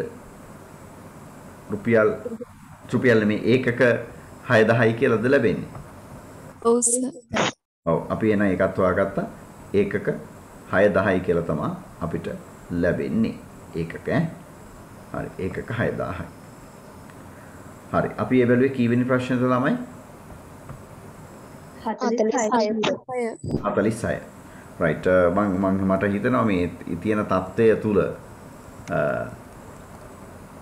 අපි පන්තිය ගොඩාක් පැය දෙකක්ම ඉස්සරහට ගෙනියන එක එච්චර සාර්ථක නැද්ද කියලාත් මට වෙලාවකට හිතෙනවා මේ අපි ඉන්නේ යක්කු ගස් නගින්න ඔන්න මෙන්න කියන ටයිම් එක. ඒ කියන්නේ යක්කු ගස් නගින්නේ ගස් වලින් බැහැලා ඉඳලාද කියලා මම අහන්න එපා. අපි සාමාන්‍ය ව්‍යවහාරයේදී කියන්නේ මධ්‍යම රාත්‍රියට ඔන්න මෙන්න තියෙන අවස්ථාවකදී යක්කු ගස් නගින වෙලාව කියලා. එහෙම නේද? දැන් ඔයා ඉන්න කාමරේ මම හිතනවා තනියම ඉන්නේ. ජනෙල් ගාව ජනෙල් තියෙනවා. ඒ වගේ යක්කු එන්න ඉඩ තියෙනවා. අපි තරම් යක්කු වෙන කොහෙවත් නැහැ. එහෙමද? හරි. අපි කියනවානේ මේ ඕන්රීන් කට්ටු කට්ටු දොළපි දෙනි තට්ටු තට්ටු ඕන යකෙක් ඕන එකෙක් මං කරනවා හොඳට මට්ටු කියලානේ. එහෙමයක් තියෙනවා. දැන් සමහර වෙලාවට මේ සමහරු වෙන වෙන අය බය කරන්න හදනවා. මට දන්න බය කරන්න එපා කියලා. එහෙම බය කරන්න හදපුවම අවසානයේ බය කරන්න හදපු එකම බය වෙන වෙලාවලුත් තියෙනවා. මොකද ඌ දැන් හිතලානේ කියන්නේ බය වෙන කතා නම් මන. එතකොට ඌ බය වෙන වෙලාවලුත් තියෙනවා. අනිත් එක තමයි ඔය පොඩි කාලේ තරුණ වයසේදී කියන හොල්මන් දැක්කයි කියලා. දැන් මම බලාගෙන ඔය ඔෂාන් සර් එහෙම A level කරන කාලේ අපේ බිස්නස් ස්ටඩිස් උගන්වන සර් මට කියලා තියෙනවා මේ. එයා හොල්මනක් දැක්කයි කියලා. ඕගොල්ලන්ටත් කියලා තියෙනවද දන්නේ නැහැ. ඒක නම් කවන්නේ නැහැ කිව්ව. අර අපේ පන්තියේ වැඩ කරන කුමාරි නැන්ද ගිය සතියේ හොල්මනක් දැක්කලු. මං ඇහුවා මේ කාමරය ඇතුලේ ඇඳුම් අදිද්දි එහෙමද හොල්මන දැක්කේ. එතකොට අර ඩ්‍රෙසින් ටේබල් එකේ තියෙන මිරර් එකෙන් පේනවනේ හොල්මන තමයි. ඊට පස්සේ නෑ නෑලු මේ ලිඳ ගාවද කොහෙද හොල්මනක් හිටියලු. හරි. නේද? ඇති හොල්මන. අපි යනවා ඊගාව එකට. කියලා තියනවලු හොල්මන් ගැන. රයිට් අපි යන් ඊගාව එකට අපෙන් අහන්නේ පොතේ විවිධ ආයෝජන සඳහා මුදල් ප්‍රවාහය නැස්තමේන්තු කිරීමේදී යොදා ගන්න උපකල්පන දෙකක් ලියන්න. හරි. දැන් මේ ප්‍රශ්නය තනිකරම අදාළ වෙන්නේ ආයෝජන ඇගයීම් කියන පාඩමට. හරි. ඒතර ආයෝජන ඇගයීම් කියන පාඩමේදී අපි විවිධ ව්‍යාපෘතීන් සඳහා අදාළ මුදල් ප්‍රවාහයන් ඇස්තමේන්තු කරනවා. ඒ විදිහට මුදල් ප්‍රවාහ ඇස්තමේන්තු කරද්දී භාවිතා කරන උපකල්පන දෙකකුයි යන්නේ. හරි. අපි මේ පාඩම අපේ ළමයින්ට තියරි පන්ති උගන්වලා ඉවරයි. මට කියන්න මොනවද යොදා ගන්න උපකල්පන ආයෝජන ඇගයීම් වලදී? මූලික ප්‍රාග්ධන වියදම බිඳුවන වර්ෂයේදී දැරිය යුතු බව. yes ඒක උපකල්පනයක්. මූලික ප්‍රාග්ධන වියදම අවුරුදු 0ේදී දරන්න ඕනේ. ඒ කියන්නේ මේ දැන් කියන එක අපි කියන්නේ අවුරුදු 0. හරි. වෙනත් තවත් උපකල්පනයක්. හරි ඒක හරි. වර්ෂයක් තුළ ඇතිවන මුදල් ප්‍රවාහයන් නිම වර්ෂයේ අගදී ඇතිවන බව. yes අපි පිළිගන්නවා වර්ෂයක් තුළදී ඇතිවන මුදල් ප්‍රවාහයන් මේ අවුරුද්දේ අග ඇති වෙනවයි කියලායි උපකල්පනය කරන්නේ. තවත් තිබේද? කියන්නේ මම දැන් ලේසිය වැඩ දෙක තුනක් කිව්වා. ඔයාලා කියපු උත්තර හරි. අපි මේ ඉන්නේ 47 වෙනි ප්‍රශ්නේ. මම හිතන්නේ මගේ ස්ක්‍රීන් එක ඕගොල්ලන්ට පේනවා. ස්ක්‍රීන් එකද මාවද මන් දන්නේ නැහැ පේන්නේ. අන්න හරි. මූලික ප්‍රාර්ථනා වියදම මේ මොහොතේදීම දැරිය යුතු බව. එහෙම නැත්නම් බිඳු වර්ෂයේදී දැරිය යුතු බව ඒක එක පොතේ කිව්වා. ඊගායක කිසියම් වර්ෂයකදී ඇතිවන මුදල් ප්‍රවාහන වර්ෂයේ අගදී ඇතිවන බව ඒකත් එක දරුවෙක් කිව්වා. තවත් ප්‍රධාන උපකල්පනයක් තමයි ව්‍යාපෘතියේ කාරක ප්‍රාර්ථනා අවශ්‍යතාවය මේ මොහොතේදීම දරන්නට ඕන. ඒ කියන්නේ බිඳුව වර්ෂයේදී දරන්නට ඕන සහ එසේ දරන ප්‍රමාණය හොයින් කොටසක් ව්‍යාපෘතිය අවසානයේදී ආපසු ලැබෙනවයි කියන කාරණේ. ඊගාව එක ව්‍යාපෘතියට අදාළ ආවස්තික පිරිවැය ව්‍යාපෘතියේ පිරිවැයක් ලෙස සලකනවා. සාමාන්‍ය උසස් පෙළ මට්ටමේ ගණන් වලදී ඔය ආවස්තික පිරිවැය තියෙන ගණන් ගිණුම් කරන්නේදී හම්බෙලා නැහැ. නමුත් එයත් උපකල්පනයක්. ව්‍යාපෘතියට අදාළ ආවස්තික පිරිවැය ව්‍යාපෘතියේ පිරිවැයක් ලෙස සැලකීම කියන එක. රයිට්. එතකොට අපි යලි මතක් කළොත් මූලික ප්‍රාර්ථනා වියදම මේ මොහොතේදී දරන්න සිද්ධ වෙනවා. කිසියම් වර්ෂයක ඇතිවන මුදල් ප්‍රවාහයන් වර්ෂයේ අගදී ඇති වෙනවා. ව්‍යාපෘතියේ කාරක ප්‍රාර්ථනා අවශ්‍යතාවය මේ මොහොතේදීම දරන්නට ඕන. සහ ඒක එසේ දරන ප්‍රමාණය හරින් කොටසක් හරි ආපහු ලබා ගන්නට පුළුවන්. සහ ව්‍යාපෘතියට අදාළ ආවස්තික පිරිවැය ව්‍යාපෘතියේ පිරිවැයක් ලෙස සලකනවා කියන කරුණු කාරණා කිහිපය. මේවා තමයි මුදල් ප්‍රවාහ ඇස්තමේන්තු කරද්දී භාවිතා කරන උපකල්පන. අපි මේ කතා කරමින් සිටින්නේ 47 වෙනි ප්‍රශ්නය. හරි නේද? ඒ ටික ලියුවා. right. අපි යන් 48 වෙනි එකට. හරි. දැන් මේ ළමයි chat එකේ ගහලා දෙනවා අපිව බය කරන්න එපා මෙහෙමයි කියලා. ඇත්තටම කිව්වොත් හැම මිනිහම ළමයි බයයි. බය නෑ වගේ හිටියට හැම මිනිහම බයයි. හැබැයි දැන් ඔය සමහර අය කරන සමහර විහිළු බරපතල ගණේ විහිළු තියෙනවා. දැන් අපේ පැත්තේ ගෙදරක මිනිස්සෙක් මල ගෙදරක ගියා ත්‍රී වීල් එක. මල ගෙදර ගියාම බූරුව ගහනවා පරණ කයි කතන්දර කතා කරනවා. ඉතින් එහෙමනේ මල ගෙවල් කියන දේවල් නේ බූරු කියනවා කුණුහරුප කතා කියනවා. මැරිච් එකා විතරනේ බුදියන් ඉන්නේ අනිත් ඒවා. හොඳට පරණ සංවාද එහෙම ඇති කරගන්නවා. එහෙම ඇති කරන වෙලාවේ මිනිහාගේම යාළුවෝ ටිකක් දෙමු මූට හොඳ වැඩක් කියලා. පාරේ යන බැල්ලියෙක් වල්ලලා ත්‍රී වීල් එකේ පිටිපස්සේ සීට් එකේ තියලා ගැට ගහනවා. දැන් මේ අකා මල ගෙදර ඉඳලා රෑ 11:00 12:00 විතර නැග්ගා ත්‍රී වීල් එකට ඉස්සරහා සීට් එකට නගින්නේ නේ නැග්ගා ස්ටාර්ට් කරගත්තා ගියා. ටික දුරක් යද්දී පිටිපස්සේ සීට් එකේ ඉඳන් මොකෙක් කරේ එකේ දඟලනවා වගේ දැනෙනවා. මල ගෙදර ඉඳලා ඉන්නේ දැන් දඟලන යාළුවෝ බැදපු බල්ලා. නේ මේ මිනිස්සයා මොනතරම් බය වුණාද කියනවනම් ඊට පස්සේ බලිතෝ වීල් කරලා මොනවද දේවල් රාශියක් කරලා තමයි මිනිහව ගලව ගත්තේ. මිනිහා හිතුවෙම හොල්මන තමයි ඉන්නේ මේ ත්‍රී වීල් එකේ පිටිපස්සේ කියලා. හරි. ඒකෙන්ද වලවයි බයික් එකෙන් පැදන් යද්දි ඔය පිටිපස්සට හොල්මන් නගින්න ඉඩ තියෙනවා. පොඩ අත ගාලා බලන්න ඕන. යකෝ හොල්මනක් නැකලාද බයික් එකේ පිටිපස්සේ කියලා. දැන් සමහර පාරවල් තියෙනවා මිනි පිටි වැඩිපුර තියෙන පාරවල්. දැන් බෝවත්ත පාරකෙම මිනි පිටි 18ක්ද කොහෙද තියෙනවා. කුලිය පිටි නම් බෝවත්තට. හරි පිටපළාත් වල දරුවෝ ඉන්නවනම් අපි මේ මොනවද කියන්නේ කියලා බලයි. මෙහි හොල්මන් වැඩිපුර ඉන්නවා. අපි යනවා ඊගව ගානට එක නිසා. right. ඊගව ගාන.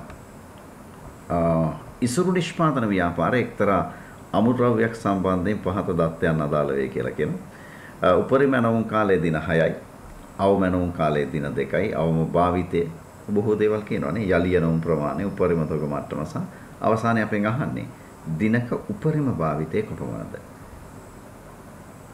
කොහොමද හෙව්වේ?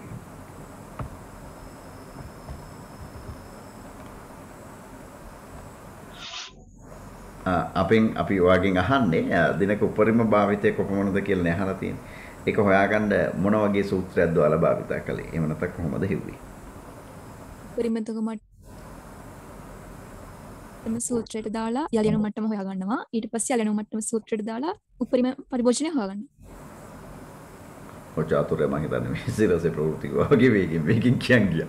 හරි ඒ වුණාට උපරිම තොග මට්ටමට අදාළ සූත්‍රයට ගානේ තොරතුරු ආදේශ කරනවා කියන කාරණේ. රයිට් පුතේ දැන් උපරිම තොග මට්ටම ගානේ දීලා තියෙනවා 980යි කියලා. අපි බලමු චාතුර්ය කියන කාරණේ අපිට කරන්න පුළුවන්ද කියලා. අපි ඉන්නේ 48 වෙනි ප්‍රශ්නේ. yes. මේ විදිහට අපි උපරිම තොග මට්ටම කියන සූත්‍රයට මේ කරුණු ආදේශ කරගන්නට උත්සාහ කරනවා. හරි මගේ උත්තරේ මම මොහොතකට මකන්නම් ඊට පස්සේ අපිට හරි ලේසි මේක හොයාගන්න. දැන් උපරිම තොග මට්ටම වෙන සූත්‍රය ඇවිල්ලා යලියනෝ මට්ටම දන යලියනෝ ප්‍රමාණය ඍණ අවම පරිභෝජනයේ වැඩි කිරීම අවමනෝන් කාලේ. හරි නේද? ඕකනේ සූත්‍රය. එතකොට උපරිම තොග මට්ටම අපේ ගානේ පුතේ කීයද? දීලා තිබ්බාද? කියන්නකෝ දීලා තිබ්බද නැද්ද කියලා? දීලා තියෙනවා සර් 980යි. ඔව් ඔයගොල්ලෝ කියනවා 980යි කියලා අපේ ගානේ දීලා තියෙනවා කියලා. හරි. එතකොට අපි උපරිම තොග මට්ටම ලියාගත්තා කියන්නකො 980. දැන් එතකොට 980 සමානයි. යලියනෝ මට්ටම දාන. දැන් මේ ගානේ යලියනෝ මට්ටම දීලා නැහැ ළමයි. මට හොඳටම ෂුවර් යලියනෝ මට්ටම දීලා නැහැ. හරි. එතකොට අපිට සමා වෙන්න යලියනෝ මට්ටම දීලා නැහැ. ඒක දීලා නැති තත්වයකදී අපිට සිද්ධ වෙනවා යලියනෝ මට්ටම හොයාගන්න. යලියනෝ මට්ටම හොයන්නේ කොහොමද? උපරිම පරිභෝජනයේ උපරිම යනවුන් කාලයෙන් වැඩි කරලා. දැන් ගානේ එක්සමින අහන්නෙත් උපරිම පරිභෝජනයේ කීයද කියලා. අපි හිතමු උපරිම පරිභෝජනයේ x කියලා. උපරිම යනවුන් කාලේ දීලා තිබ්බ 6යි කියලා නේ. දීලා තිබ්බ නේද? ඔව් සර්. ඔව් එහෙනම් මොනවා 6යිද? දින 6යි නේද? ඔව්නේ අර තියෙන උපරිම යනවුන් කාලේ දින 6යි. හරි. එතකොට x වැඩි කිරීම 6 කියලා කියන්නේ යලියනවුන් මට්ටම. මම ඔන්න යලියනවුන් මට්ටම ලියාගත්තා ගෙනල්ලා x වැඩි කිරීම 6. ධන යලියනවුන් ප්‍රමාණය ගානේ දීලා තිබ්බ නේද? යලියනවුන් ප්‍රමාණය 500යි කියලා. ඔව් සර්. ඔව්. ඍණ අවම පරිභෝජනයේ වැඩි කිරීම අවම යනවුන් කාලේ. අනේ ගානේ තාම පැහැදිලිව අපිට දෙනවා. අවම පරිභෝජනයේ. අවම පරිභෝජනයේ අවම භාවිතය කියලා කියන්නේ දිනකට කිලෝ 60යි. අවම යනවුන් කාලේ දින 2යි. එහෙනම් 60 වැඩි කිරීම 2. මේ සූත්‍රය හදලා x එක පැත්තක තනි කරලා අනිත් දේවල් අනිත් පැත්තට ගෙනිච්චනම් ඔයාට x කීයද කියලා එනවනේ. හරිනේ. ඒතර මේ වගේ සමීකරණයක් විසඳන හැටි ගැන අපි අමුතුවෙන් කියන්න ඕනේ නැහැ. චූටි කාලේ අධ්‍යයනය කරලා තියෙන. ඒතකොට 980 සමානයි මේ 6 වැඩි කිරීම x කියන්නේ 6ix ධන 500 ඍණ 60 වැඩි කිරීම 2 කියන්නේ 120යි. එතකොට එනවා ඒකක 100ක් x කියන්නේ 100 කියන එක ඔන්න එහෙනකොට එනවා ඒකක 100ක්. මොකද්ද මේ අහන්නේ? දිනක උපරිම පරිභෝජනය උපරිම භාවිතය. හරි පැහැදිලි නේද මං කියන කාරණේ? ඔව් සර්. ඔව් හරි. අපි කාලය 11:30 නිසා අපි පැය භාගයක් කලින් ළමයි නවත්තමු. මොකද මට දැනුණු සහ අවබෝධ වෙච්ච කාරණේ තමයි මේ වෙලාව සමහරුන්ට යක්කු ගස් නගින වෙලාවල වැඩ කරලා පුරුදු වුණාට තව සමහරුන්ට පුතේ පුරුදු නැහැ. ඒක නිසා මේ සියලු දෙනාට විදුලි බලය තියෙන වෙලාවක එන්න හැදුවාට මම හිතන්නේ මේ ටයිම් එක තරමක එච්චරම හොඳ ටයිම් එකක් නෙවෙයි කියලායි මට හිතෙන්නේ. 11 වෙනකන් නම් ඕකේ but now it is exceeded නේ. අපි 11 පහු වෙලා ගිහිල්ලානේ තියෙන්නේ. දැන් 11:30යි. right අපි අදට මෙතනින් නවත්තමු. ඊගාව දවසේදී පේපර් එකම ඉවර කරමු. හරි. එහෙමනම් ඕගොල්ලන්ගේ කමෙන්ට් එක දීගෙන යන්න. එහෙම නැත්නම් ලකුණු ගාන දාගෙන යන්න. අපි ප්‍රශ්න කීයක් කතා කළාද? එතකොට මම හිතන්නේ අපි ප්‍රශ්න 18යි කතා කිරීමේ හැකියාව අපිට උදා වෙලා තියෙන්නේ. මොකද කියන්නේ? නැත්නම් තව ටිකක් කතා කරමුද?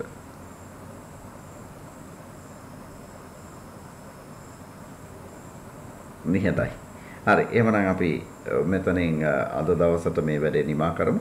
හැබැයි කොහොම වුණත් අපි ඊගව දවසේ ළමයි පේපර් එක ඉවර කරන්නටම ඕනේ.